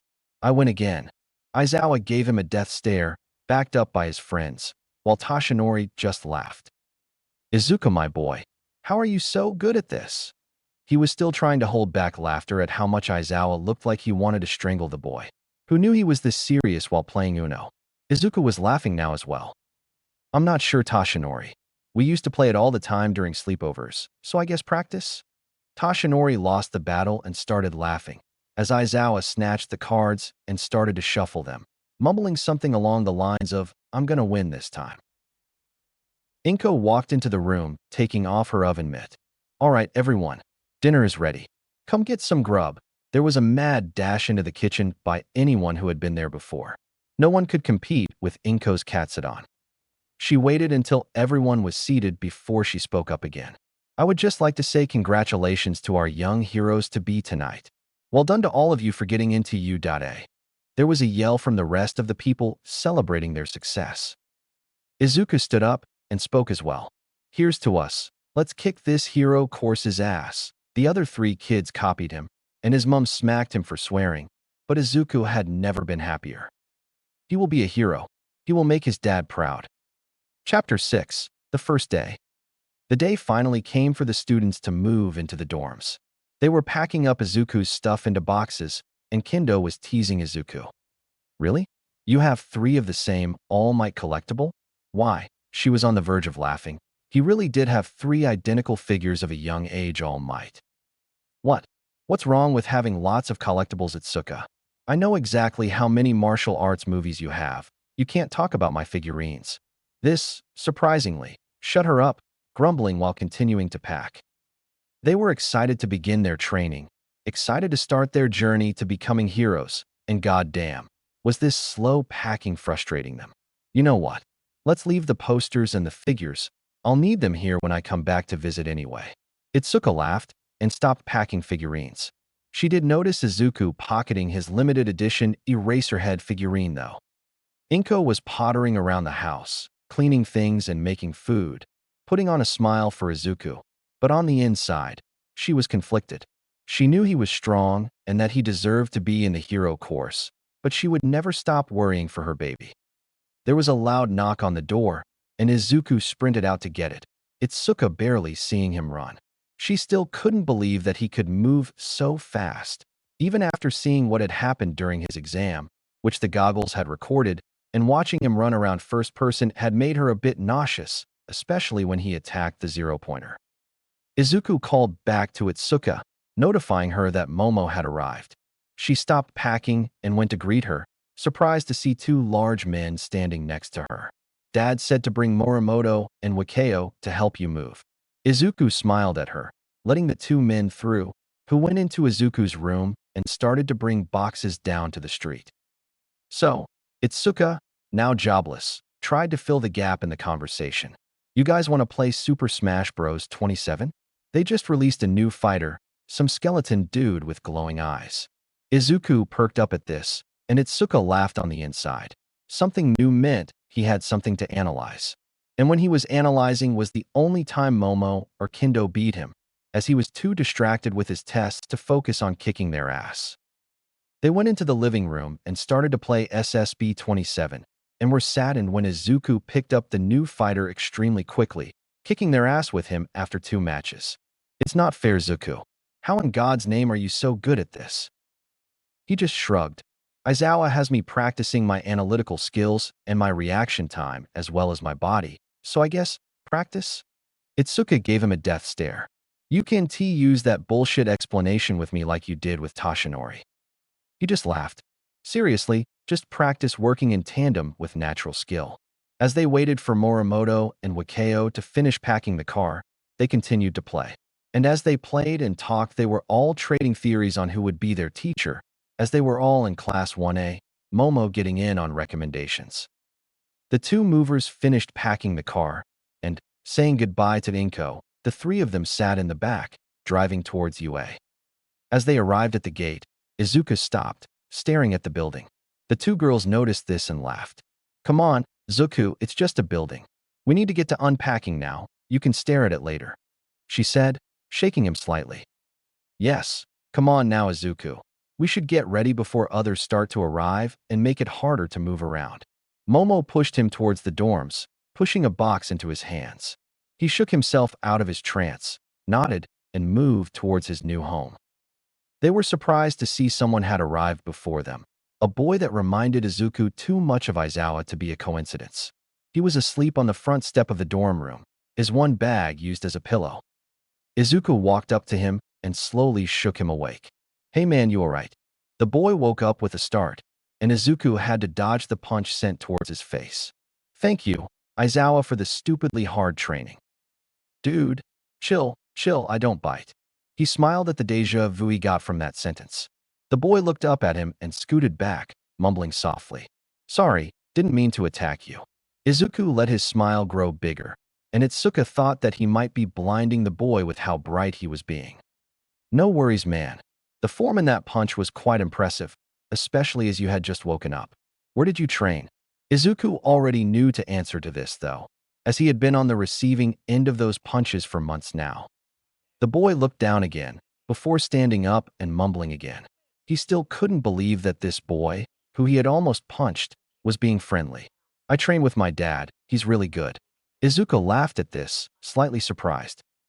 He must be a great teacher if you were able to do that half asleep. Now, how about we go inside and unpack, mister? He flashed a smile towards the boy, silently asking his name. Hitoshi, Aizawa Hitoshi. Sorry for trying to punch you. The boy scurried inside, opening the now unlocked door. Izuku looked back at the 2 girls and smiled.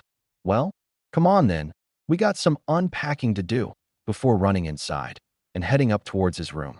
He spent a few hours unpacking and setting everything up, and by the time he was done, there were a few more people in the rooms around him, and for a moment, he studied their quirks.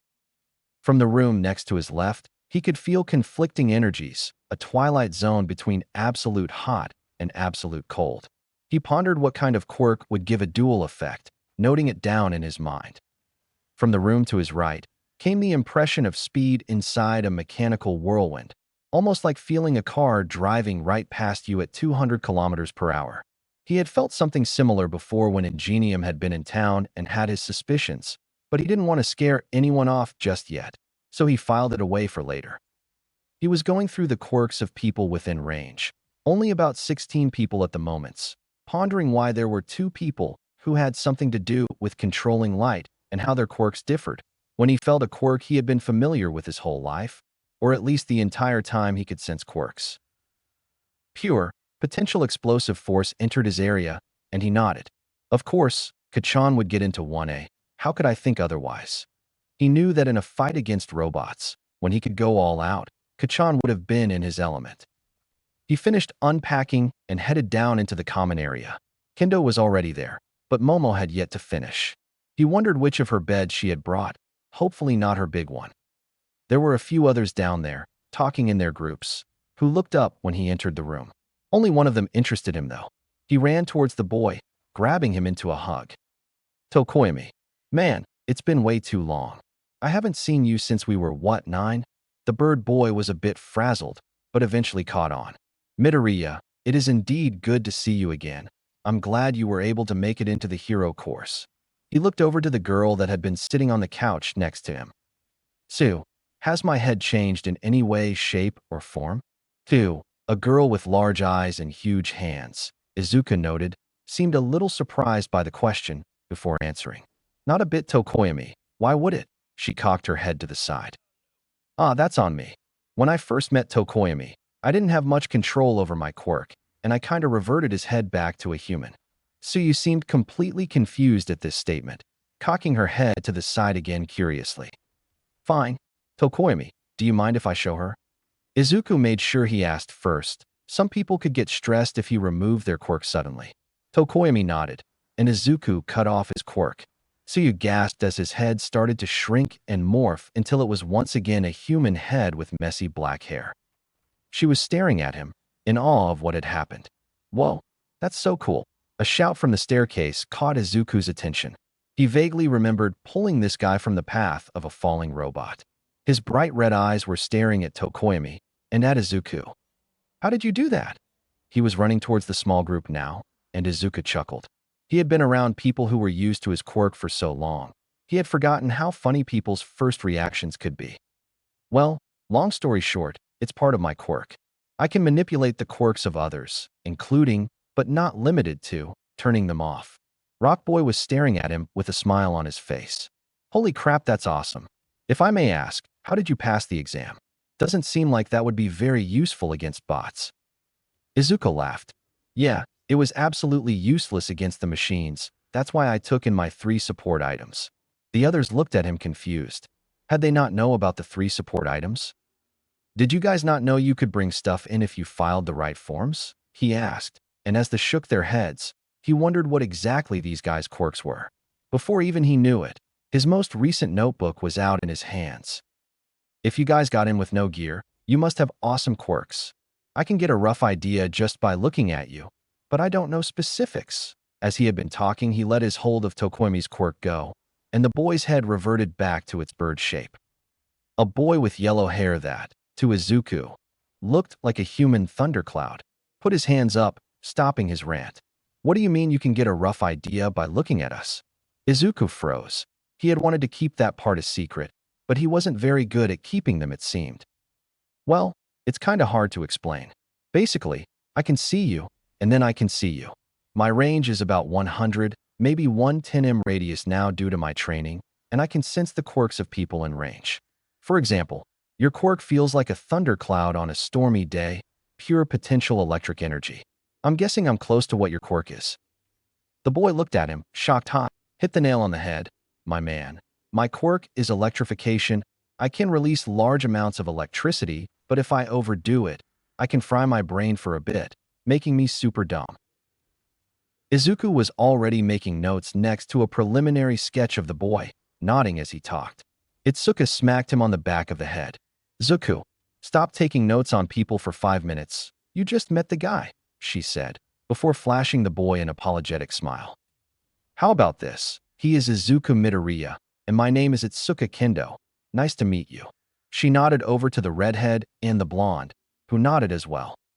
Kirishima Ijiro. At your service, my man, he said, punching the air in front of him with a hardened arm. Itsuka placed another hand on Izuku's shoulder as he started to vibrate with excitement, and grabbed the notebook away from him. And I'm Kaminari Denki. Pleased to meet you, dude. Your quirk is so cool. Izuku flushed at this. His mom and his friends always said it, but he still wasn't used to it. It's all right. I don't have any physical stuff that I can do with it, though. Just my normal body. Another voice interrupted the group. Neither does Eraserhead, the underground hero, but he still fights and wins. The purple-haired boy, Hitoshi, had walked downstairs and had been listening in on the conversation. Izuku started grinning even wider and had somehow snatched his notebook of Itsuka and opened Eraserhead's page. I know. Eraserhead's my favorite hero. He's one of my greatest inspirations. He is so amass. Itsuka groaned and facepalmed. She was able to knock Izuku out of some of his rants without hurting him, but when Eraserhead was involved, it was near impossible to snap him out of it. You have no idea what you just released, she said to Hitoshi, who was looking at the ranting Izuku with a smirk. He could go like this for hours before snapping out of this. I think the record is 3-inch. Kaminari snorted as Izuku went into an in-depth analysis of Eraserhead's abilities. 3 hours of this. Man, he's really into this stuff, isn't he? They heard footsteps on the staircase, and Momo walked into the common room. Kaminari felt like he was about to have a heart attack. You have no idea. And Itsu, his record is 3.5 hours, but fortunately for you, you didn't have to be there for that 1 inch. They all laughed as Izuku continued and chatted for the rest of the night, eventually getting into a very serious card game, before they all retired to their rooms, ready for the first day of class. Izuku woke up in the common room, not remembering falling asleep. He checked his watch. SHIT only got around 15 minutes till class. He got up and sprinted towards his room, nearly bowling over Kaminari as he ran past them into his room, taking a shower and getting ready for the day. He finished his preparations and sprinted to his homeroom, searching for 1A. He arrived at the door and could sense about 14 people in there already, 5 other than him coming towards the room, and Aizawa approaching slowly, on the floor. Crawling? Maybe he doesn't want to leave the sleeping bag. He chuckled as he entered the room. He was immediately hit with a wall of sound, people chatting, a blue-haired boy yelling at Kachan for having his feet on the desk, and Itsuka snapping with an enlarged hand, trying to calm everyone down. Kachan stopped arguing with the boy as soon as he walked in, snorting. Good, I didn't know if you had made it or not. Was gonna kill you if you didn't show up. The blue-haired boy seemed shocked that he would threaten him and turned towards Izuku. Izuku mentally high-fived himself. He had guessed right. The boy was approaching him in a weird power walk, introducing himself. Greetings. My name is Ida Dash. Tenya, right? Ingenium's little brother? Don't worry. The only reason I knew is because your quirks are so similar, and you have blue hair as well. He shrugged at Ida's confused face. I'm Izuku Midoriya. The boy started to chop his hands through the air again. Ah yes, the one who took down the 0-pointer and scored first place in the exam. I must congratulate you on your performance, as well as how easily you saw through the exam's special marking criteria. As he talked, Izuku could see Kachan's face go from disinterested to annoyed to furious at the mention of the 0-pointer. Deku, what the fuck is he talking about? Ida seemed to realize his mistake at this and was about to say something when Izuku cut him off. He swallowed his concern about Kachan and notified the class about Aizawa. Don't worry about it now, guys. Teacher's here. He pointed over his shoulder towards what the other students assumed was a giant yellow caterpillar. Good catch. Now get into your seats. Aizawa got up and shed his sleeping bag, walking to the podium. Welcome. I am your homeroom teacher. I expect you to be ready for class. That means quiet and seated before I get here tomorrow. He looked over the class, eyes stopping for a minuscule moment on Hitoshi and Izuku. His face grew into a smirk, and Izuku paled. Aizawa didn't smirk like that if he wasn't plotting something. Now, everyone get into your PE uniforms and meet me at Training Building C. He pulled sets of uniforms out of his sleeping bag and walked out of the room. The class was quiet for a moment before people started to talk about their teacher. Uraraka tapped Itsuka on the shoulder. Man, he's scary. I wonder who he is, though. So you spoke up as well. Well, if he is our teacher, doesn't that mean he's a prop hero? Rock Boy, Kirishima, Izuku thought. Gotta actually remember people's names, butted in. I've never seen him before. Maybe he's one of those super manly underground heroes. The class continued to talk for a bit as they walked down to the changing rooms, not knowing what was coming next. Aizawa sighed. He could hear the class erupt into theories about who he was, and prayed that Izuku and Hitoshi kept their mouths shut. He didn't hear any input into the theories from them and assumed that they had taken the rationale option. He had looked over the class list for this year and was slightly annoyed that most of them seemed to have potential. At least last year's 1A he could expel, giving him a year of good sleep. There was Izuku, obviously, and Aizawa could see potential flowing off of him in waves. With his quirk, Aizawa was wondering if would even be needed after Izuku graduated. It saddened him a bit, but Aizawa was a rational man and focused on the fact that it meant there would be another great hero on the streets. There was Hitoshi as well, and Aizawa smiled after checking no one was watching him. His adopted son was a bright spot in his life, but it would be even harder to hide the fact he had a kid from Nemuri now that his kid was attending UA. He knew Hitoshi had potential as well, but did wish he had taken to physical training as Izuku did. He was still pretty scrawny, but Aizawa hoped to buff him up throughout his 4 years at UA. There were some obvious frontrunners, his 2 recommendation students, Shoto Todoroki and Momo Yaoyorozu, who both had fantastic quirks, and Katsuki Bakugo.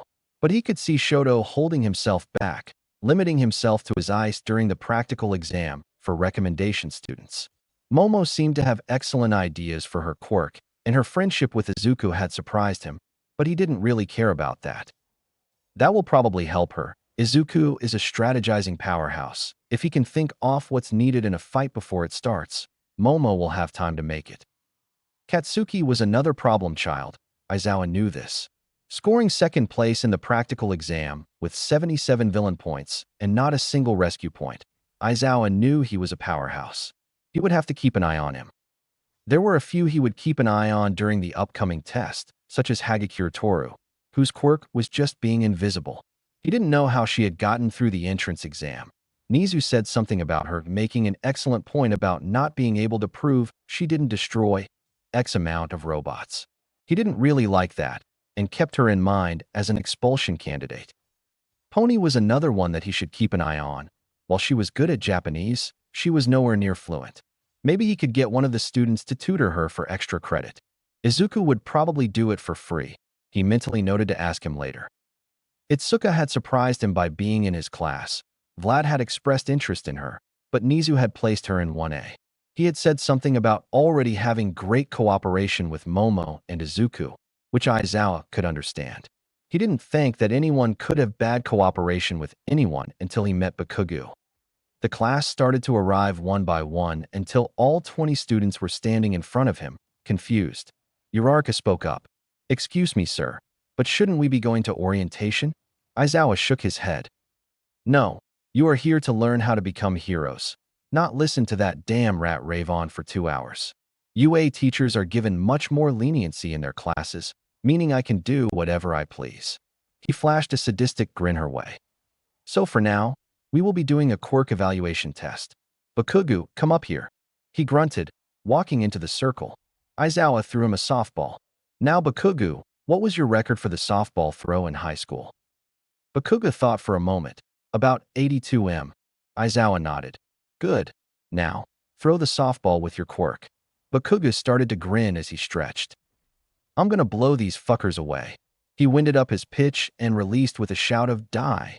The ball went flying, out of sight against the blue sky, before Aizawa's phone beeped a few seconds later. 752.4 m. "Well done, you can go back now." Bakugo was smirking as he walked back, loving the spotlight Aizawa had shown on him. "Now, one more thing. I think of myself as a very rational person. If I don't see any potential in you, I won't teach you. That being said, whoever scores last on this test is going to be expelled." Izuku sighed inwardly at the sadistic smile he had on his face as he said that. He knew he was serious. He better show his class what he could do. Most of the tests were easy enough. Grip strength, seated toe touch, sidestepping, they all came easily to Izuku. He didn't win any of these events. Shoji winning the grip strength with 564 kilograms of pressure, Mina nearly doubling over in the flexibility tests, and Kachan winning the sidestepping with timed explosions. He didn't win, but he scored pretty highly. He got an average score in the softball test, getting around 156 m, and was amazed at Uraraka's score of infinity.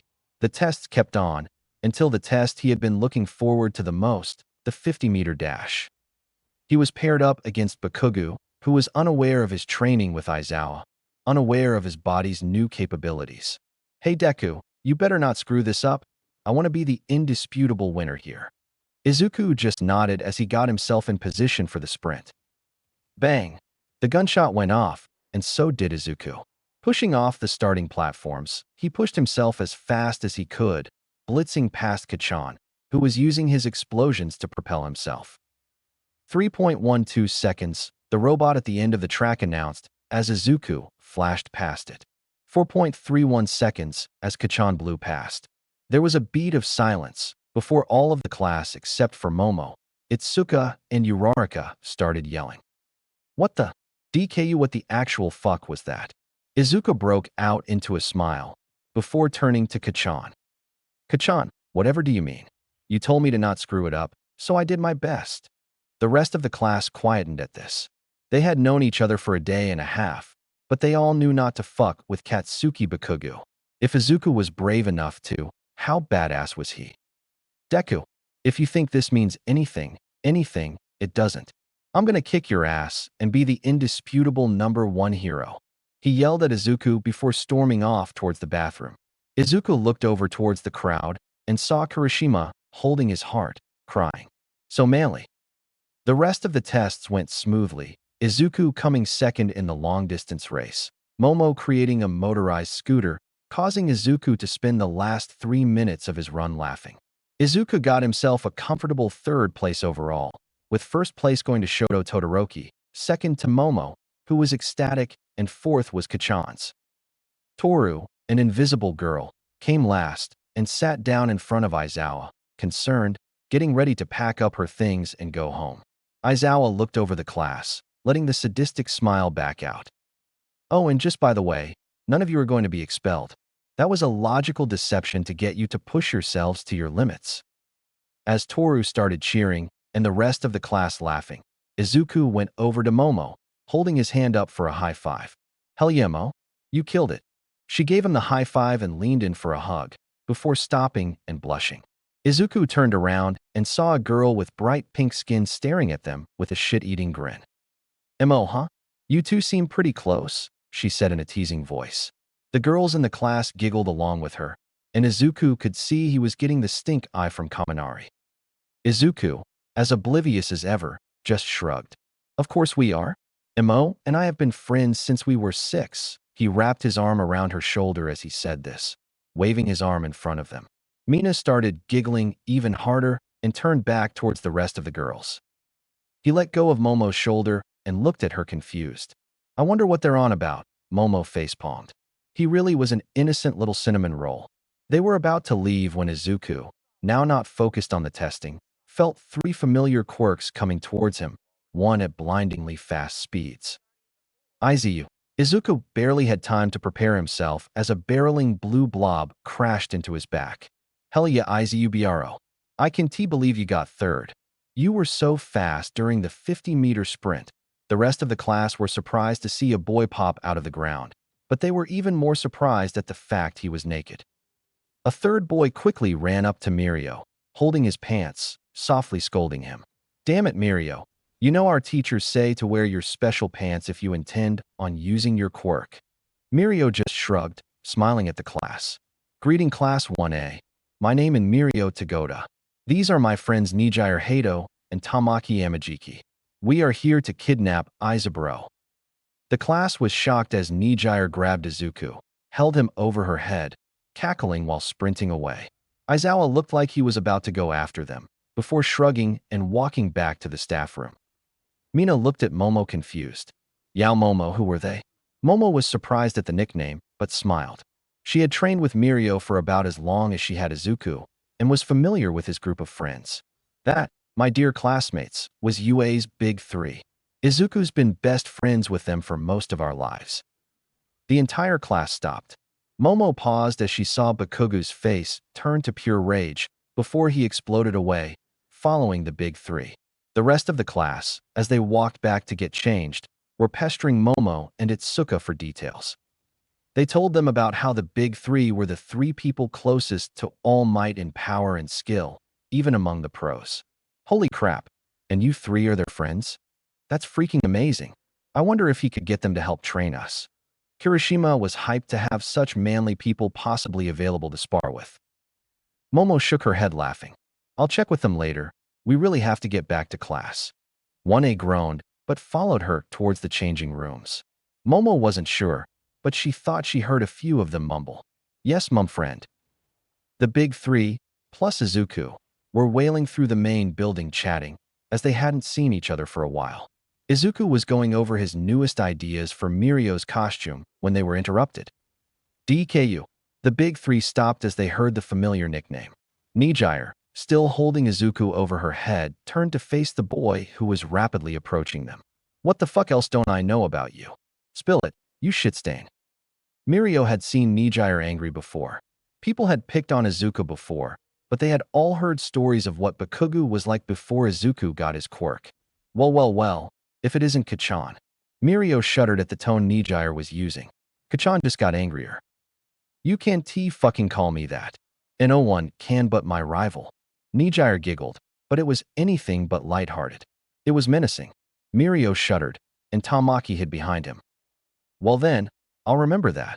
But just by the way, here are a few things you will remember. Izuku does not have to tell you anything. You will not threaten him again, or I will beat the shit out of you, and you will watch your language around me. Same reason. She put on her most innocent smile, and it scared Izuku.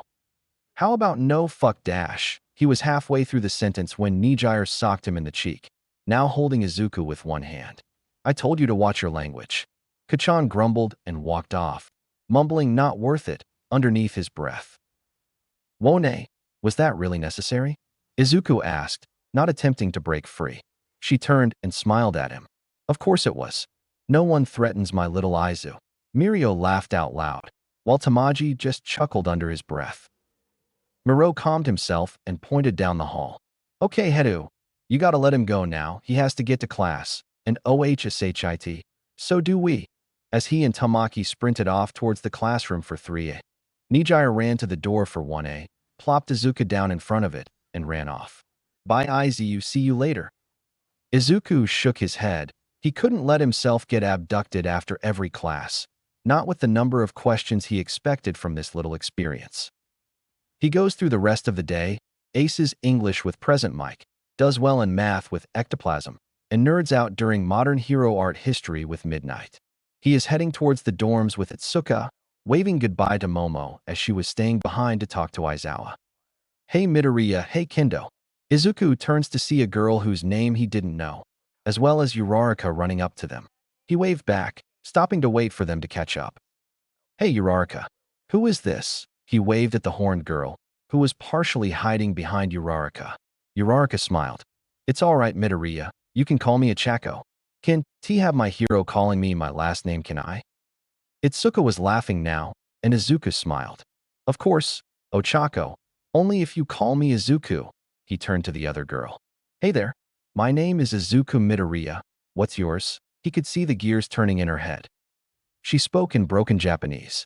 Me Pony Tsunatori. Please call me Pony. Izuku nodded, smiling. Of course, Pony. I hope I'm not overstepping, but you're not from around here, are you? She smiled and nodded.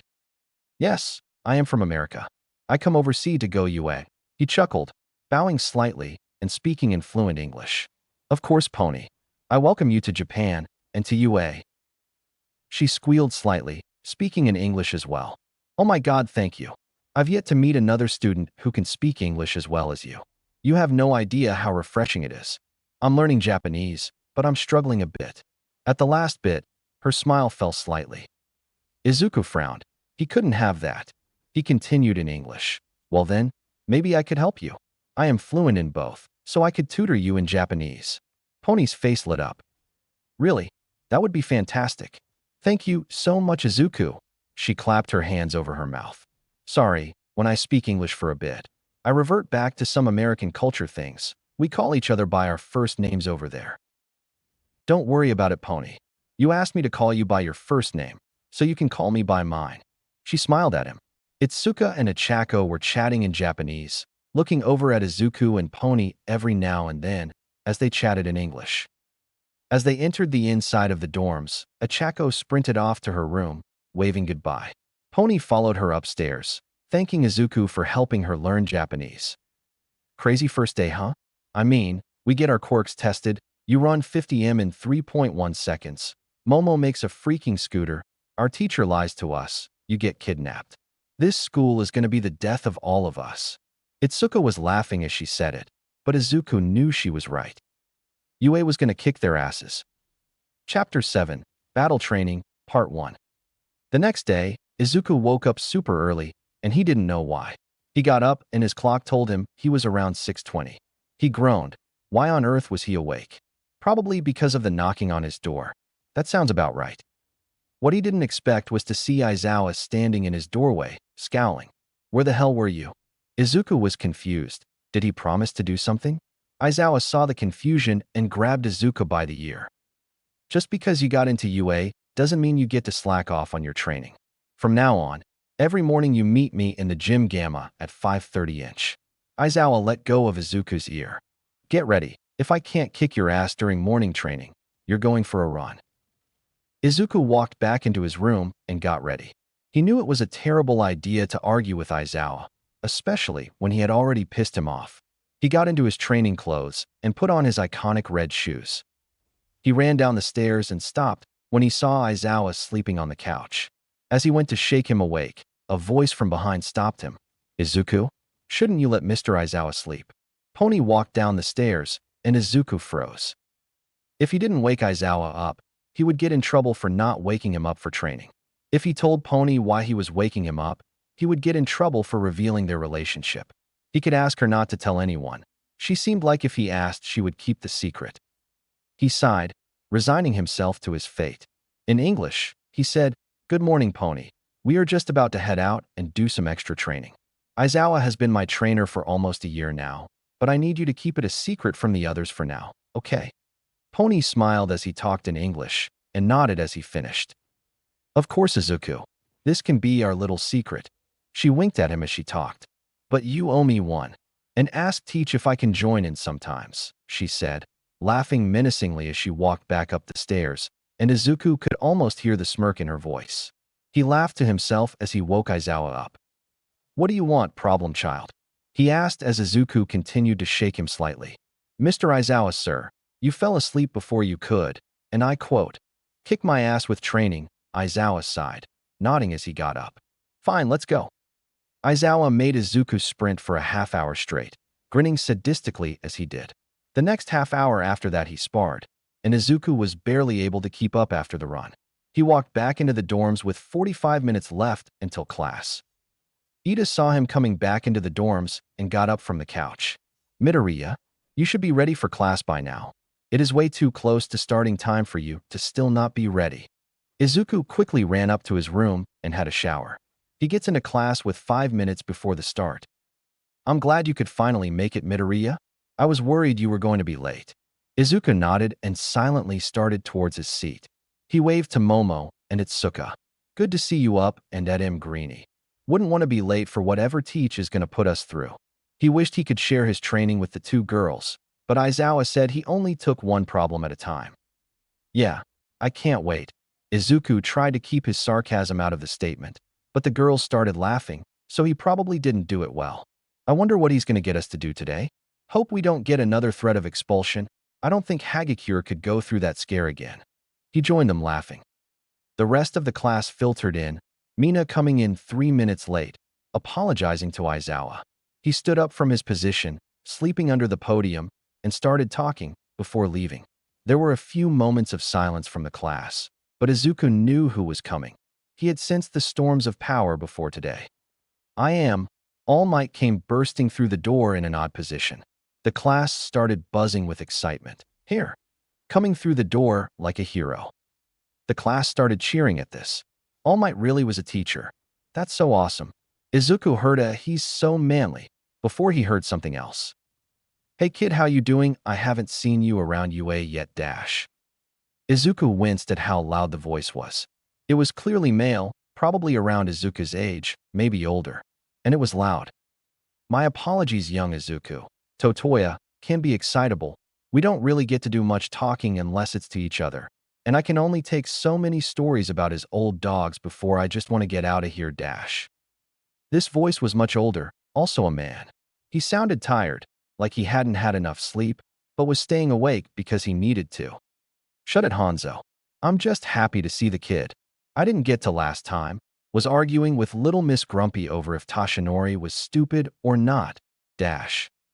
You can't speak about my successor like that and not expect me to talk smack right back at you, you know, dash. All Might had started to talk about something to do with fighting for good, pulling a bodybuilder's pose. Izuku was trying to hear him, but the voices were really loud. Guys, I have absolutely no clue what is going on here, but can guys quiet down for now? All Might is talking dash. Izuku was glad when they did quiet down, just in time for Izuku to see All Might pull out a small white card, yelling, "Battle training." Izuku was starting to get excited. He knew it would probably be hard for the others, minus Momo and Itsuka, to fight him quirkless. He knew from experience that most kids his age relied too heavily on their quirks in a fight. He wondered if the students other than Momo and Itsuka had any formal training. He grinned at the two girls, malicious intent showing in his smile. The three started laughing, unknowingly garnering the attention of Katsuki. He looked back at the sadistic grin Izuku was pulling and grunted. Deku was obviously different from the last time he had seen him. He was stronger, more confident. Maybe the nerd pulled his shit together after his quirk came. God, I hope I get to fight him, get back at him for what that blue bitch said. One of the key aspects of being a hero nowadays is looking good. Dash, damn it, Toshi, stop with all the drama. Izuku heard the older woman's voice, the one that seemed most familiar with All Might, again, and wondered who she was. She had said she was his predecessor, but what did that mean? Why could he hear any of them? It made him very curious. All Might pushed a button on a remote, and 20 containers popped out of the walls behind him. The class erupted into cheers again. They get to wear their costumes. Izuku pulled out his notebook, already starting to formulate plans and notes on how to fight his classmates. The book already had some rudimentary plans for fighting their quirks, if there was ever a situation where he couldn't turn them off, and probable fighting styles they would use once quirkless. He felt like that old-school pre-quirk superhero Owlman or something. He couldn't remember what animal the hero was named after. As he stood up, Itsuka smacked him on the head. "Come on, man. Don't go spewing all our secrets to the rest of the class." The rest of the class was staring at him. Damn, must have been mumbling. He apologized and headed to the front of the room to grab his costume. The costume that he and Mei had spent almost a year on designing, finding materials. Although after Izuku introduced Mei to Momo, that wasn't a problem anymore. The problem was detaching Mei from Momo and building the suit and gadgets to go along with it. Most of the class had gathered in front of All Might, showing off their hero costumes. All Might looked over the crowd of newbies. He briefly wondered about where young Midoriya was, before taking a closer look at the students' costumes. He was looking for specific students, the ones he had been warned to pay special attention to, for varying reasons. He found the first of Aizawa's watch list. Pony Tsunatori, the American exchange student. Hell yeah.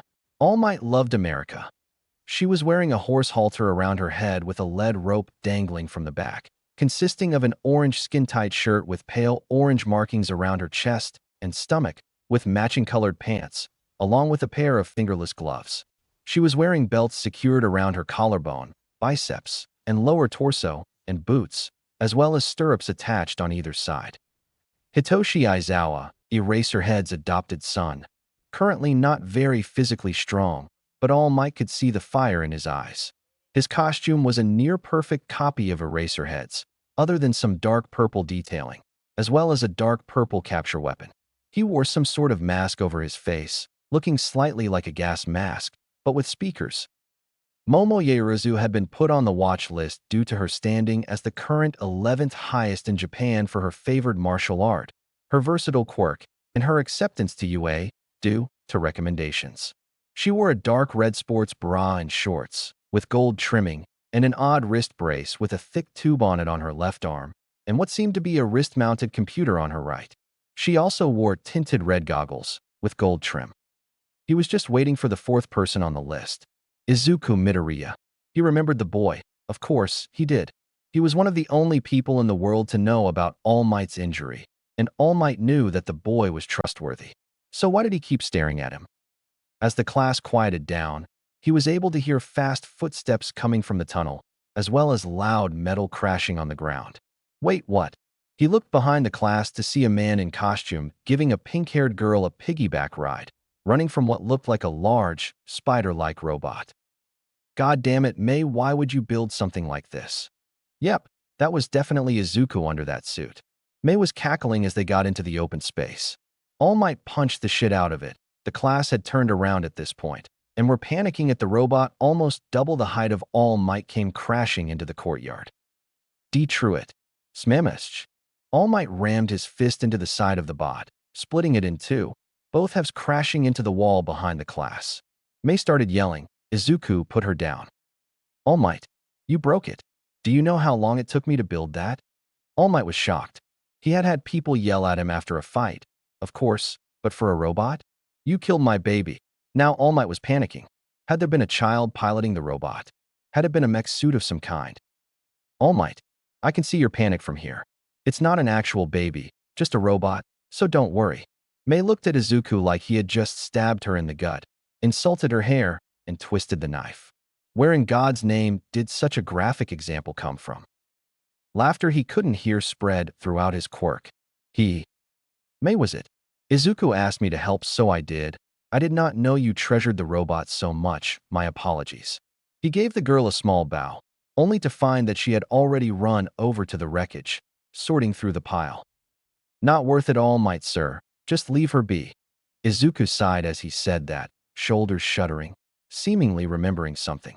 All Might took the opportunity to study his costume. He was on the list. After all, he didn't want to disappoint Aizawa in the first lesson.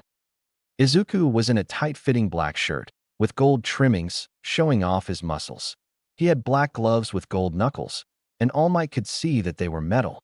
Ouch, that would hurt a lot.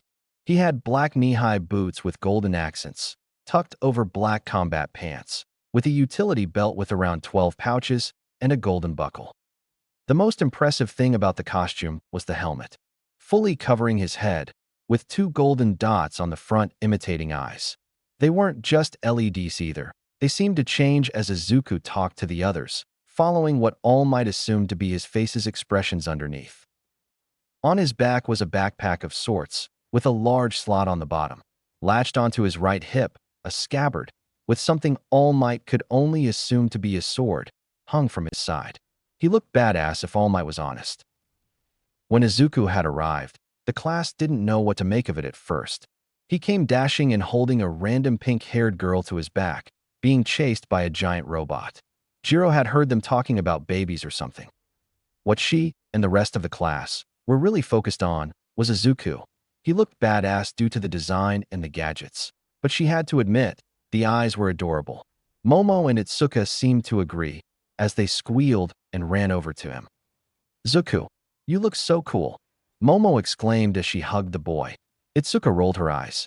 Yeah, it's pretty cool, I guess. It's not fair that Mei only offered to build you a suit. It's almost as if she licked Dash. Itsuka was cut off as Mina came crashing into the group, followed by the rest of the girls. Wow, that's Midoriya. That's such a cool suit.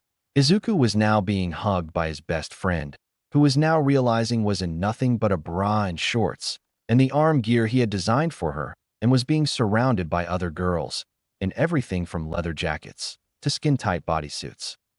Wait, what? As he looked over at people like Tsu, Uraraka, Pony, Setsuna, and Mina, his brain started to short-circuit.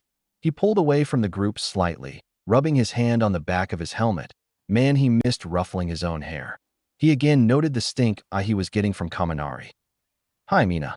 Hi, guys. Yep, it's me all right. This is my costume. He did a little spin, and Momo couldn't help but giggle at the sight. Her large, very muscly, no, bad Momo, best friend spinning like a middle school ballerina. He hadn't seemed very embarrassed about it, though. All Might was starting to try and wrangle the class back on track and had to resort to snapping his fingers using OFA. The shockwave that spread throughout the courtyard silenced the class. Now then, now that's all settled, he laughed, motioning for the class to come in a bit more. They say that the clothes make the man, and you're all extremely well made. He pulled out a small bit of paper, and Izuku couldn't help but laugh. All Might had a script. You will be separated into pairs. This is an indoor combat exercise dash. He was stopped by Ida, he thought, putting his hand up and interrupting him, others joining in. Sir, how will the pairs be assigned? How much am I allowed to hurt these extras? What's the objective? This is so cool. All Might groaned, snapping his fingers again, shutting them up. I wasn't finished, you guys, he cleared his throat. This will be an indoor combat exercise. The teams will be decided by lots, and 2 teams will fight at one time. The alignment of your team, heroes or villains, will also be determined by lots. He glared at Ida when he put his hand up, and it slowly backs down to his side. The villain's job will be to protect a nuclear weapon. It's not real, of course. I wouldn't trust any of you with a grenade, let alone a nuke. Bakugo coughed. The villains will have 5 minutes to get inside the building and set up a defense. You win by either defending the bomb until time runs out or by wrapping this. He pulled out a roll of white tape around both the enemies. The hero's job will be to infiltrate the building and attempt to either capture the weapon by placing their hand on it, or by again wrapping both enemies in the capture tape. I will now take questions, young Ida. Ida's arms sprang into the air. Isn't there a better way to determine teams than chance? All Might went to answer, but Izuku and Momo interrupted him. Well, Ida dash. Once we become pro-heroes ourselves dash. We might get into situations where we have to team up with other agencies dash. That means we have to get used to fighting with random allies against random enemies dash. This type of randomization helps us practice that. All Might was stunned at the duet of logic he had just witnessed. The class was stunned as well before Mina blurted out, Yo, that was fucking adorable, you guys. All Might snapped his fingers again before the class erupted again, silencing them. Mina was laughing and pointing to the eyes on his suit, which were scrunched up, with 2 smaller dots having appeared around on his cheeks, as well as Momo's. Right, you two. I can see that you're both very intelligent and strategic. Momo quickly placed her hand on Izuku's shoulder to stop him from vibrating fast enough from excitement to fall through the ground. She already knew one person who could do that. She didn't need 2. Now everybody, time to pick out the lots. Line up and grab a slip of paper, then find your partner. All Might produced a white box filled with small slips of paper. The class went up and grabbed their paper, found their partner, and got All Might to write the pairs down. The pairs were Heroes, Katsuki Bakugo and Ida Tenya versus Villains, Kyokujiro and Kaminari Denki. Heroes, Izuku Midoriya and Pony Tsunatori versus Villains, Mina Ishido and Momo Yaoyorozu. Heroes, Hitoshi Aizawa and Hagakure Toru versus Villains, Tsuyu Azui and Setsuna Tokeichi. Heroes, Kirishima Ijiro and Uraraka Achako versus Villains, Shoto Todoroki and Itsuka Kendo. Heroes, Fumikage Tokoyami and Ibara Shiozaki versus Villains, Mizo Shoji and Rikido Sato. All Might couldn't wait to see the matches. He had high hopes for the group, especially young Midoriya. He had this air to him. He already knew about his injury, and he was a heroic young man. So why wasn't he already sitting the boy down and offering the power of one for all? He still thought highly of Mirio, as did Izuku, and Mirio reciprocated the feelings. Mirio was a wonderful candidate to pass OFA on to, but All Might had been unsure. It felt too structured. His predecessor, Nana, had chosen him for his spirit and mind, not because he was the best available. In fact, as a quirkless twig of a boy, to begin with, he was a terrible candidate. But she had chosen him anyway, and it almost felt right to pass it on to someone who All Might felt the same way about that Nana had felt about him. He pushed that train of thought to the back of his mind as the villain team for the first match finished setting up. The hero team was having trouble. Ida was very adamant about having a plan, and Bakugo? Well, Bakugo couldn't care less. Jesus Christ, man, shut the fuck up. You've been yapping in my ear about a plan for the last 10 minutes. If you want a plan so much, fine. Here's the plan. I go in there and kick Sparky and Hearing Aid's asses, and you grab the bomb. Ida was shocked. He knew that he could be vulgar, but arrogant and uncooperative as well. He would have his work cut out for him. They both stiffened as they heard the signal to start, along with All Might's. Everyone ready. Let's go.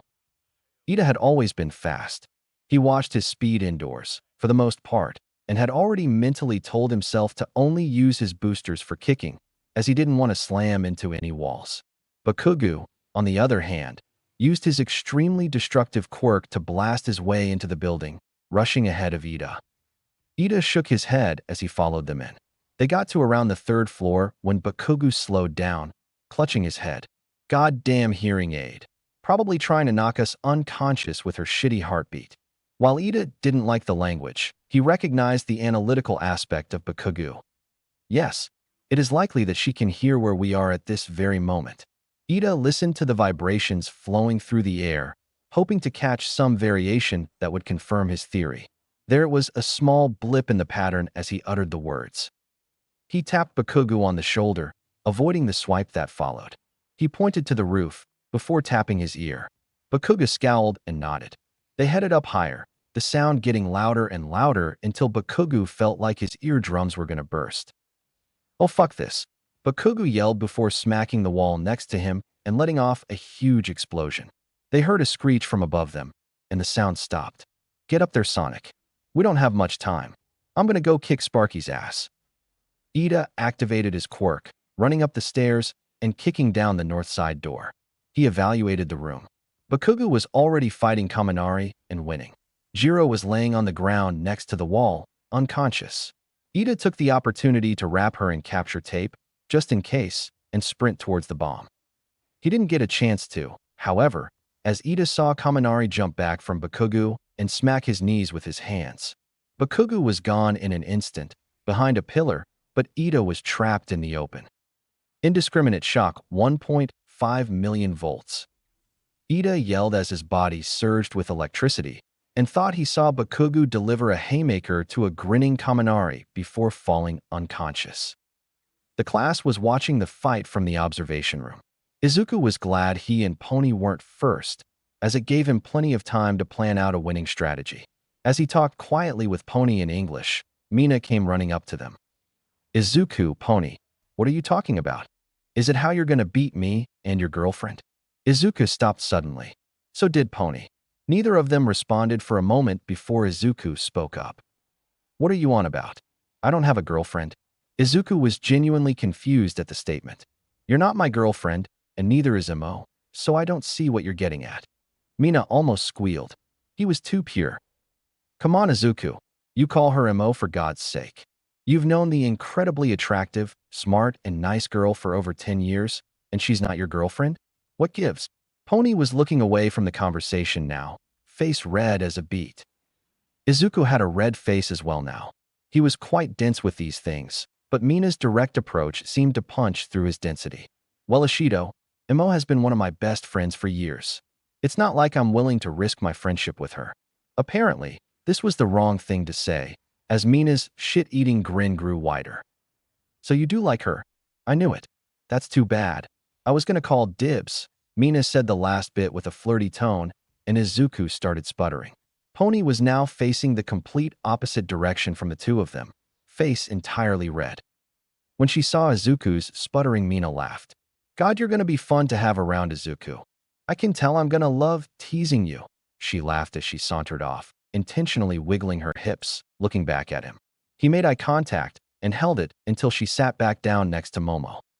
He turned to Pony and tapped her on the shoulder. In English, he said, Sorry about that. I don't know what she was doing, but we really should focus on the exercise.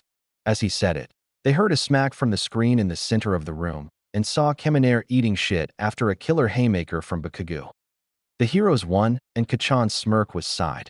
They left the building, heading back towards the observation room, and All Might called the next groups up to the building. Izuku breathed deeply. His legs hurt slightly from training with Aizawa in the morning, but he could do this. Their main problem would be Mo. Izuku wasn't confident in fighting her quirkless. He had never tried during his training period with Aizawa, so he didn't know how they stood anymore. Pony grabbed his arm as he was muttering, dragging him out of the building. Momo looked up from her conversation with Mina as they walked and saw this, frowning. Chapter 8, Battle Training, Part 2. Bakugo and Ida had just won their match. Kaminari and Jiro were both incapacitated, Jiro being sent to Recovery Girl. Kaminari was just sitting in the back of the observation room, a funny look on his face, letting out a small wee-ah, the rest of the class laughing at him. Bakugo was sat in the back of the room, watching everyone talk about the upcoming match. He hadn't seen Deku fight for a while, but with his quirk and how toned his body looked, as well as the sword on his hip, he didn't think the two girls stood a chance. All Might caught the attention of the class as the Villian team started to set up. Now, students, who do you think is going to win this match? The rest of the class started murmuring as they debated. It seemed a fairly even split. Bakugo got up, walking to the front. Deku's gonna kick their asses. How do you think Raccoon Eyes is going to fight without her quirk? He pointed to the screen showing Momo. High Class is the only one with a chance against Deku in this fight. The rest of the class looked at him confused. Only around 4 people in the class knew of his quirk. So you spoke up after him. Yeah, Midoriya can completely shut down people's quirks, right? Ashido is going to have some trouble with that. Bakuga scoffed. It's not just turning quirks off, he can fucking SEE them. Deku knows exactly where everyone is at all times, just because everyone has quirks. The rest of the class looked at him like he was crazy. Kirishima spoke up. Yo, that's freaking crazy. How far away can he see our quirks from? Bakuga grunted. Last time he talked to Deku, it had been around 35 radius. Itsuka cleared her throat. At this point, the area he can see quirks is about 110 radius, and that's not all. He's been doing some super secret super training or something. He's stupidly fast and strong for someone without a physical quirk. The class watched in awe as they saw Izuku writing down a plan of action onto a piece of paper, already having located the bomb, and was showing Pony the optimal strategy. They shuddered, glad that they didn't have to fight him. Bakuga laughed at this. You know the sports festival coming up in about a month or 2. Better learn how to fight quirkless, you dumbass extras, or you're fucking screwed. He walked back to his seat, cackling to himself. None of these extras stood a chance against him but Deku at this point. Except maybe that half-half bastard. He would have to keep an eye on them. The class looked at each other. With a quirk like that, they had to learn a completely new fighting style in 2 months if they wanted to even stand a chance. Itsuka joined Bakugo in laughter. She might not be as good as Izuku in 1v1s, but she could hold her own. She felt confident that he wouldn't just mop the floor with her, that she would be able to show off her skills a bit. Momo and Mina were setting up as best they could. Momo had explained what Izuku's quirk did, and Mina was a bit worried. Her main form of transportation and her greatest weapon were going to be neutralized in this fight. She didn't know much about martial arts. She was a dancer before coming to UA and was flexible, but had no technique. Her fighting style was usually to frighten the opponent with acid before delivering an uppercut to the jaw. Now all she had was the uppercut, and from what she had seen of the boy and what Momo had told her, she wasn't even going to get the chance to use it. She looked over at Momo. She seemed oddly calm as she pulled metal bars to barricade the doors out of her stomach. Yo, Momo, is there anything you can make me that might help me fight Midoriya? Maybe a taser or something.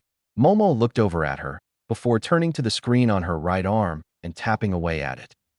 After a few seconds, she pulled something from her stomach and handed it to Mina. There you go, Ashido. This should at least slow him down, and should put Pony out of the fight, although I don't know her quirk. Mina was shocked. She was holding a shotgun of some kind. Momo, am I allowed to have this in the fight? Wouldn't this hurt them really badly? Mina was worried about shooting her classmates. Momo laughed a bit. No, it's filled with beanbag rounds. Should only stun and incapacitate them. She pulled a belt holding more of the rounds from her stomach. Here, have some extra ammo. I'm assuming you're going to go fight them head-on? Mina nodded. She had agreed to be outside the room after it was boarded up to help defend from the outside. She hefted the belt onto her waist, securing it with the buckle. Momo grabbed her by the arm, taking out both their earpieces. Just by the way, can you not talk to Izuku about me and him, please?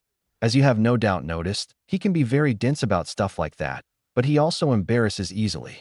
I would hate for him to start acting all awkward around me just cause you teased him a bit. Mina looked back at her.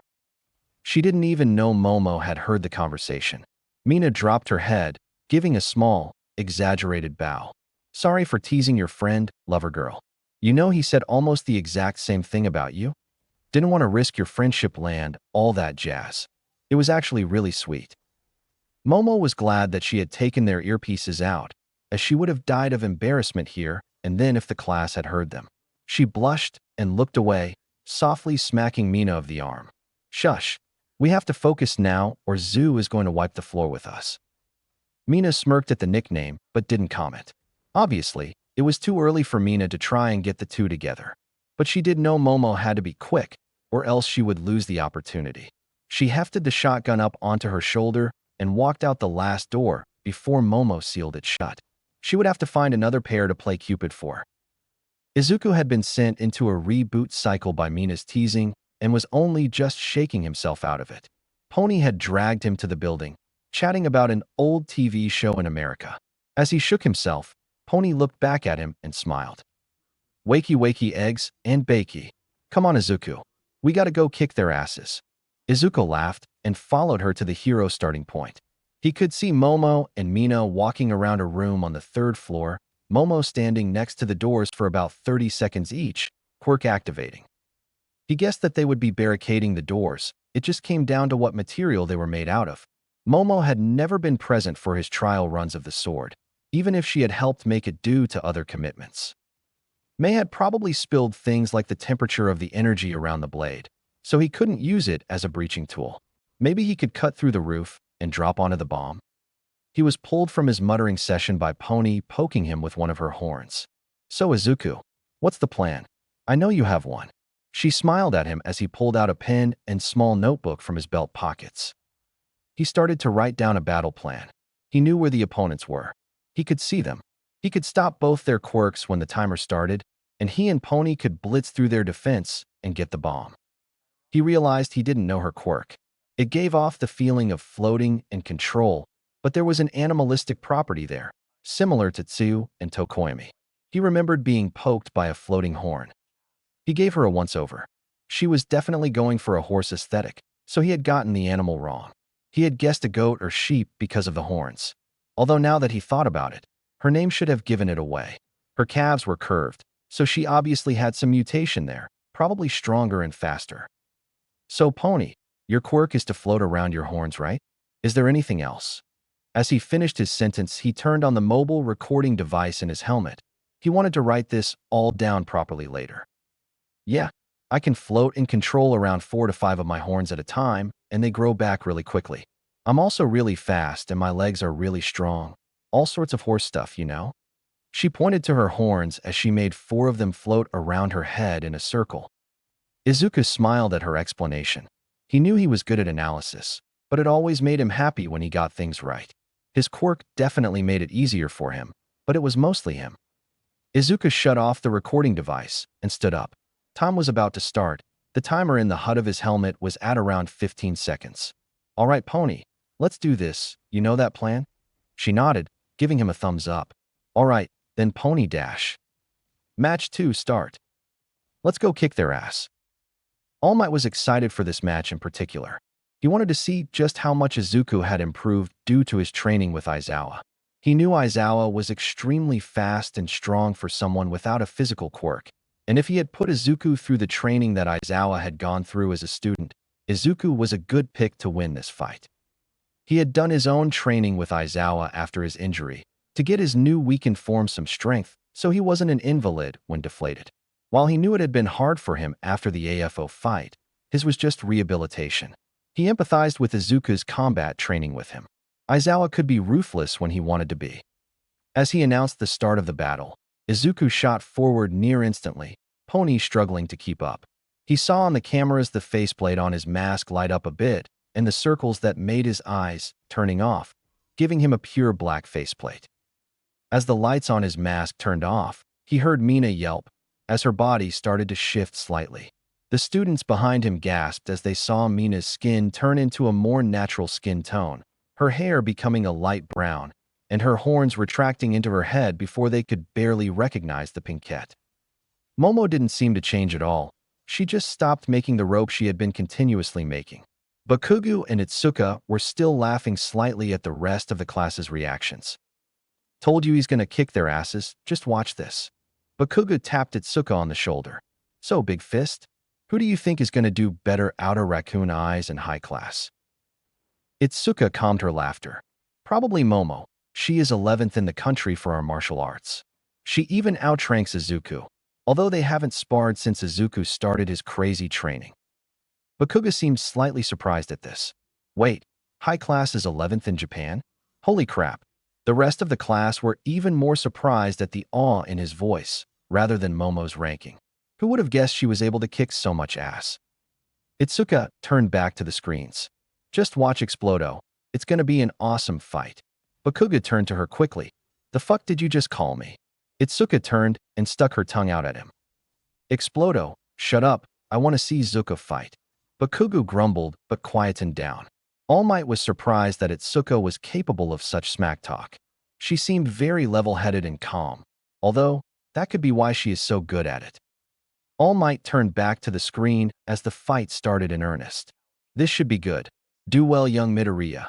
You're on a very special list, and you're quickly becoming my top choice. This fight would definitely be a good one. Mina was ready for her acid to be turned off. Momo had explained that would happen. What she hadn't expected was for her skin, eyes, and horns to start softly aching before morphing her into someone she didn't recognize. Her mutations didn't affect her movements too much, except she sometimes had to duck under small doorways to not get hooked on them, so she didn't feel like she was going to fall over or anything like that. Momo, you only said my acid would be gone. What did he do? Mina yelled through her earpiece.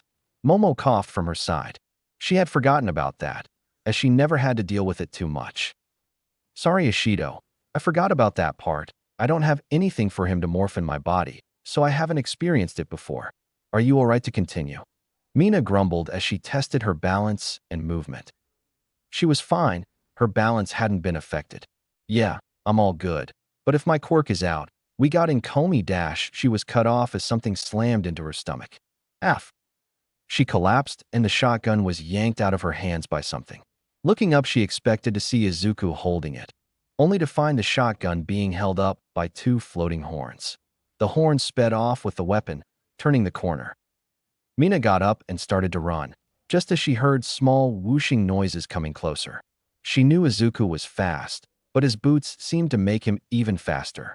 He turned the corner, shotgun in hand, pointing at her. Mina, good to see you. Please sit down with your hands behind your back, or I will shoot you. Mina considered her options. She couldn't use her acid. She didn't think she could fight him hand to hand, and he had a gun. She sighed and complied with his request. But she wasn't going to let him off that easily. As he grabbed the capture tape off his belt and wrapped it around her arms, she used her secret weapon. Wow, Midoriya, if you wanted to tie me up, all you had to do was ask. She said it as flirtatiously as possible, and she must have succeeded, because he sputtered behind her, as All Might announced her capture. Oh well, good luck against Momo, she yelled as he sprinted off. She noticed the missing sword on his belt and wondered what his plan was. Pony liked the plan. She had expected Izuku to dominate the exercise. Someone who had personal training from Eraserhead and could run 50 in 3 seconds was obviously good enough to take out 2 people on his own, right? Wrong. Izuku had almost immediately shared his concern about fighting Momo one-on-one and had formulated a plan that took out Mina first, allowing them to take Momo 2-on-1. He was even getting her to use her quirk to help. She had half expected to be stuck as a distraction, sent to grab the bomb. And while it was her job to get to the bomb, she had a more active role and was happy with that. Standing in the room Izuku had selected for her, holding his sword, she placed it on the ground, turning it on. She knew Momo could see it from below, as she carved a circle through the roof of the bomb room. It wouldn't matter if Momo could see it if all went according to plan. She finished the circle just before Izuku showed up. He had captured Mina, and it was now time for phase 2. Ready, Pony? She nodded. Good, now lift me up. She nodded again, positioned 2 horns under each of his feet. She gently lowered him down the hole and heard the monologue that meant phase 2 was a go. As Izuku was being lowered down the hole, Momo could hear him starting to talk. Cower and tremble, villain. You have no power while I am here. Your quirks are under my command. Your teammate is incapacitated. I hold dominion over this fight. Pony and Momo both shuddered at the sound of that last sentence. Something about the way his voice had changed, deepened, multiplied, something. They didn't know what had changed, but it sent their brains into a panic. As he saw Momo's reaction, he thanked Aizawa again. Thank God he taught me those intimidation techniques. He landed on the ground and clicked a button on his sword. The blade stopped showing the constant flow energy and clicked into a cylindrical shape. Once its transformation was complete, small bolts of electricity started sparking off of it. Momo knew the sword well. She had helped build it. After all, May dragging her into her workshop and showing her all sorts of blueprints and materials to create. She knew that this was going to hurt. She knew that if she was hit by the baton, she would very likely be out for the count. But she was 11th in the country, damn it. Izuku's training be damned. She was well above him in the rankings. She could beat him. She couldn't make anything new, so she had to rely on the staff she had created beforehand. As she and Izuku stood a few feet away from each other, Pony lowered herself into the room as well and got into a combat stance next to Izuku, making Momo even more worried, feeling some of her confidence leave her, the traitorous feeling. She prepared herself for the attacks that were coming, but only saw Pony's attack. Izuku blurred as he moved, dodging the staff sent for his stomach by sliding along the ground, before getting up and smacking Momo in the back with his shock baton. As she felt the energy surge through her body, seizing it up, she saw Pony winding up a horn like a baseball bat, before smacking her forehead with it, knocking her unconscious. As she started to black out, Pony made a traditional baseball pose, yelling, "Home run." The class winced as the horn connected with Momo's face. Ida sympathized with Momo as they had both been beaten by electricity, and he knew how much that could hurt. Bakugo was pissing himself laughing as Pony pulled her baseball pose while Izuku walked over and touched the bomb. All Might was surprised at how smoothly Izuku's plan had gone. He knew the boy was smart. He had practically aced the written portion of the entrance exam, but he knew Momo was as well.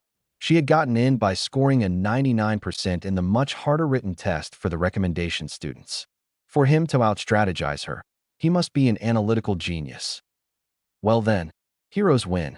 Please come back to the observation room. Midoriya, please release your quirk so Ashido can get out herself. On the screen, they saw Izuku turn to the hidden camera in the room, flash it a thumbs up, and they saw the eyes of his mask reappear, curved upwards. He was definitely smiling. Mina melted through the capture tape and ran down towards the observation room to find Izuku, carrying Momo out towards the robo-nurses.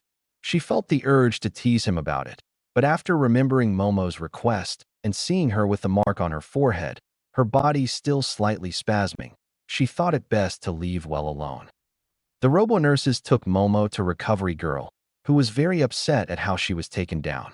Momo had come out of it with a concussion but had no adverse reactions to being zapped, which was lucky.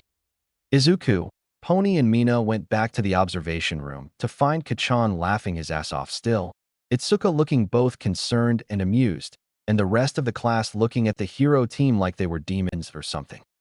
"Yo Midoriya, my dude. You're a plan-making machine," Kirishima yelled out as they reached the group, throwing a hardened fist in the air. The others in the group nodded in agreement. All Might turned and looked at Izuku and gave a discreet thumbs up, and Izuku thought his chest was gonna explode. Uraraka yelled to him from the back of the crowd. "And what was that speech? I got chills from here. You were all like, I have dominion over this fight," and Momo and Pony just froze. "How did you do it? It was so cool." Izuku smiled at her. "Well, the trainer I've been going to for about a year now is a scary dude. Turns out he knows a lot about different ways to intimidate your opponent." He took off his helmet and ruffled his hair. Vocal patterns that strike specific chords in people's heads, body language to make you seem scarier, you name it. I'm at least a little proficient with it. The class just stopped. They knew that obviously there were ways to make people scared of you, but for changing your vocal pattern to freeze someone like that, no way, right? So you just changed how you spoke and she froze like that?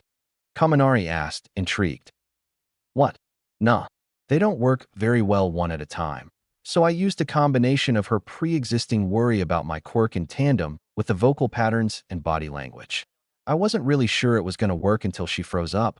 I've never tried it before. The class looked like they were about to ask more questions about who his trainer was when Pony yelled out, "Guys, listen to All Might."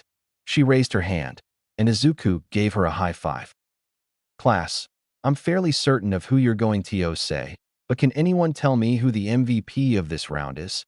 he said as he nodded in thanks to Pony. "Is there really any choice but Midoriya?" Yeah, he made the plan and set everything up. No offense, Pony. Or Yumina. No offense taken, Robo Boy. All Might sighed as he snapped his fingers again. The class fell silent again, waiting for him to speak. Now then, I believe that it's time for round 3. He pushed a button on his remote, and the 4 names showed up on the screen under hero or villain. Let's get to it, you newbies. Setsuna grabbed Siu by the hand and started dragging her along. Let's go kick their ass, my amphibian sister. Siyu seemed confused, but hopped alongside her anyway. Hitoshi turned to where the gloves were floating. Let's go then. This should be over quick if she's that much of a talker. The last bit was mumbled, but Izuku heard it. He wondered what quirk Eraserhead's son would have. The match did turn out to be quick. Hyu and Setsuna had charged the pair, Setsuna going for Hitoshi, as she couldn't be trapped by the capture weapon, and Hyu going for Toru, as she could barely see her using her minor infrared sight. Setsuna went down almost the second she found Hitoshi, answering his question about what color her suit was. He wrapped her up in the capture tape and headed towards Hyu, who was, surprisingly, having trouble with Toru, who had learned to be pretty slippery. He used his voice-changing device to replicate Setsuna's voice, catching Tsuyu out, allowing Toru to wrap the girl up. Hitoshi let go of his hold on the girls, leaving them dazed and confused. The analysis for that match went really quickly, with Itsuka explaining how much Hitoshi had just wiped the floor with them. Tsuyu and Setsuna were miffed, but understanding. Izuku, on the other hand, was intrigued, and when Izuku gets intrigued, he loses his understanding of personal space. He ran up to Hitoshi suddenly holding his notebook. No one knew where he had gotten it from, and Itsuka burst out laughing before attempting to control herself. The class watched as poor Hitoshi was ambushed by Izuku. You can brainwash people. Hitoshi flinched at this. That's so freaking cool. Hitoshi prepared himself for the bullying he had been experiencing his whole. Wait. What? He thought it was cool. His classmate who just took out an entire team before they could fight him thought his quirk was cool. What are the requirements? You asked both of them a question, so it has to do with that. Maybe them responding is what does it. Can you make them use their quirks? Oh, can I boost your quirk during training one day and test for the Risa dash? The class was shocked when Izuku fell to the ground mid-sentence, having just been karate chopped by Itsuka. The class stared at the pair in shock, and Bakugu's laughing redoubled. Fucking nerd. Itsuka placed Izuku on a chair, knocked out, and walked over to Hitoshi. Sorry about that eggplant. He gets really excited when he meets people with cool quirks. Hitoshi blinked, stunned. She thought his quirk was cool as well. It's all right, he found himself mumbling. It's just, by now, my classmates throughout the years have said I have a villain's quirk or accused me of controlling them. It's nice to see someone who doesn't think like that. His face fell as he talked. Itsuka frowned. She had been bullied for her stupid quirk before, but for everyone to think you're a villain, that must have been horrible. She was going to fix this. Are you a villain?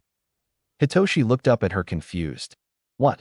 No, I'm here to be a hero. Itsuka shrugged. Well, then your quirk isn't a villain's. You're going to be an excellent hero. Imagine if All Might went bad. No offense, sir. Who would be able to stop him? Hitoshi shuddered at the thought of a villain, All Might. No one would stand a chance. Itsuka smiled as wide as she could. Izuku was much better at this emotional support stuff, but she was doing her best. Wrong. You would be able to stop him. One question, and he'd be out of it. Be proud of your quirk. It's amazing. Hitoshi looked at her like a goddess had just arrived in the room. He quickly ducked his head, and Itsuka thought he was crying. She took him over and sat him down to the side of the room, and let him cry. All Might looked at the show of compassion from Itsuka, how she had handled Hitoshi's latent fears like a pro. Izuku might have some competition in his future. She could be a good choice as well. Well, now that this round is over, how about we start round 4? He pushed the remote again, showing the next 4 people up to fight. Heroes, Kirishima Ijiro and Yurariko Ochako. vs. Villains, Shoto Todoroki and Itsuka Kendo. Itsuka looked over at Shoto. Izuku had theorized that he could use fire and ice due to the way his quirk looked, and the hair color seemed to line up with that theory. He walked over to her, as she was thinking, and motioned for her to follow him. Let's go. This is going to be a quick fight. Itsuka rolled her eyes. She had to deal with Bakugu for almost 15 years. She didn't think she could handle another cocky asshole. But at least with this one, she wanted to like him. With Bakugu, she disliked him ever since she had heard about his treatment of Izuku. With Shoto, there might be an actual reason. And maybe it was because she was still in comfort mode after Hitoshi, but she wanted to get to the bottom of it. But first, she had to get through this fight.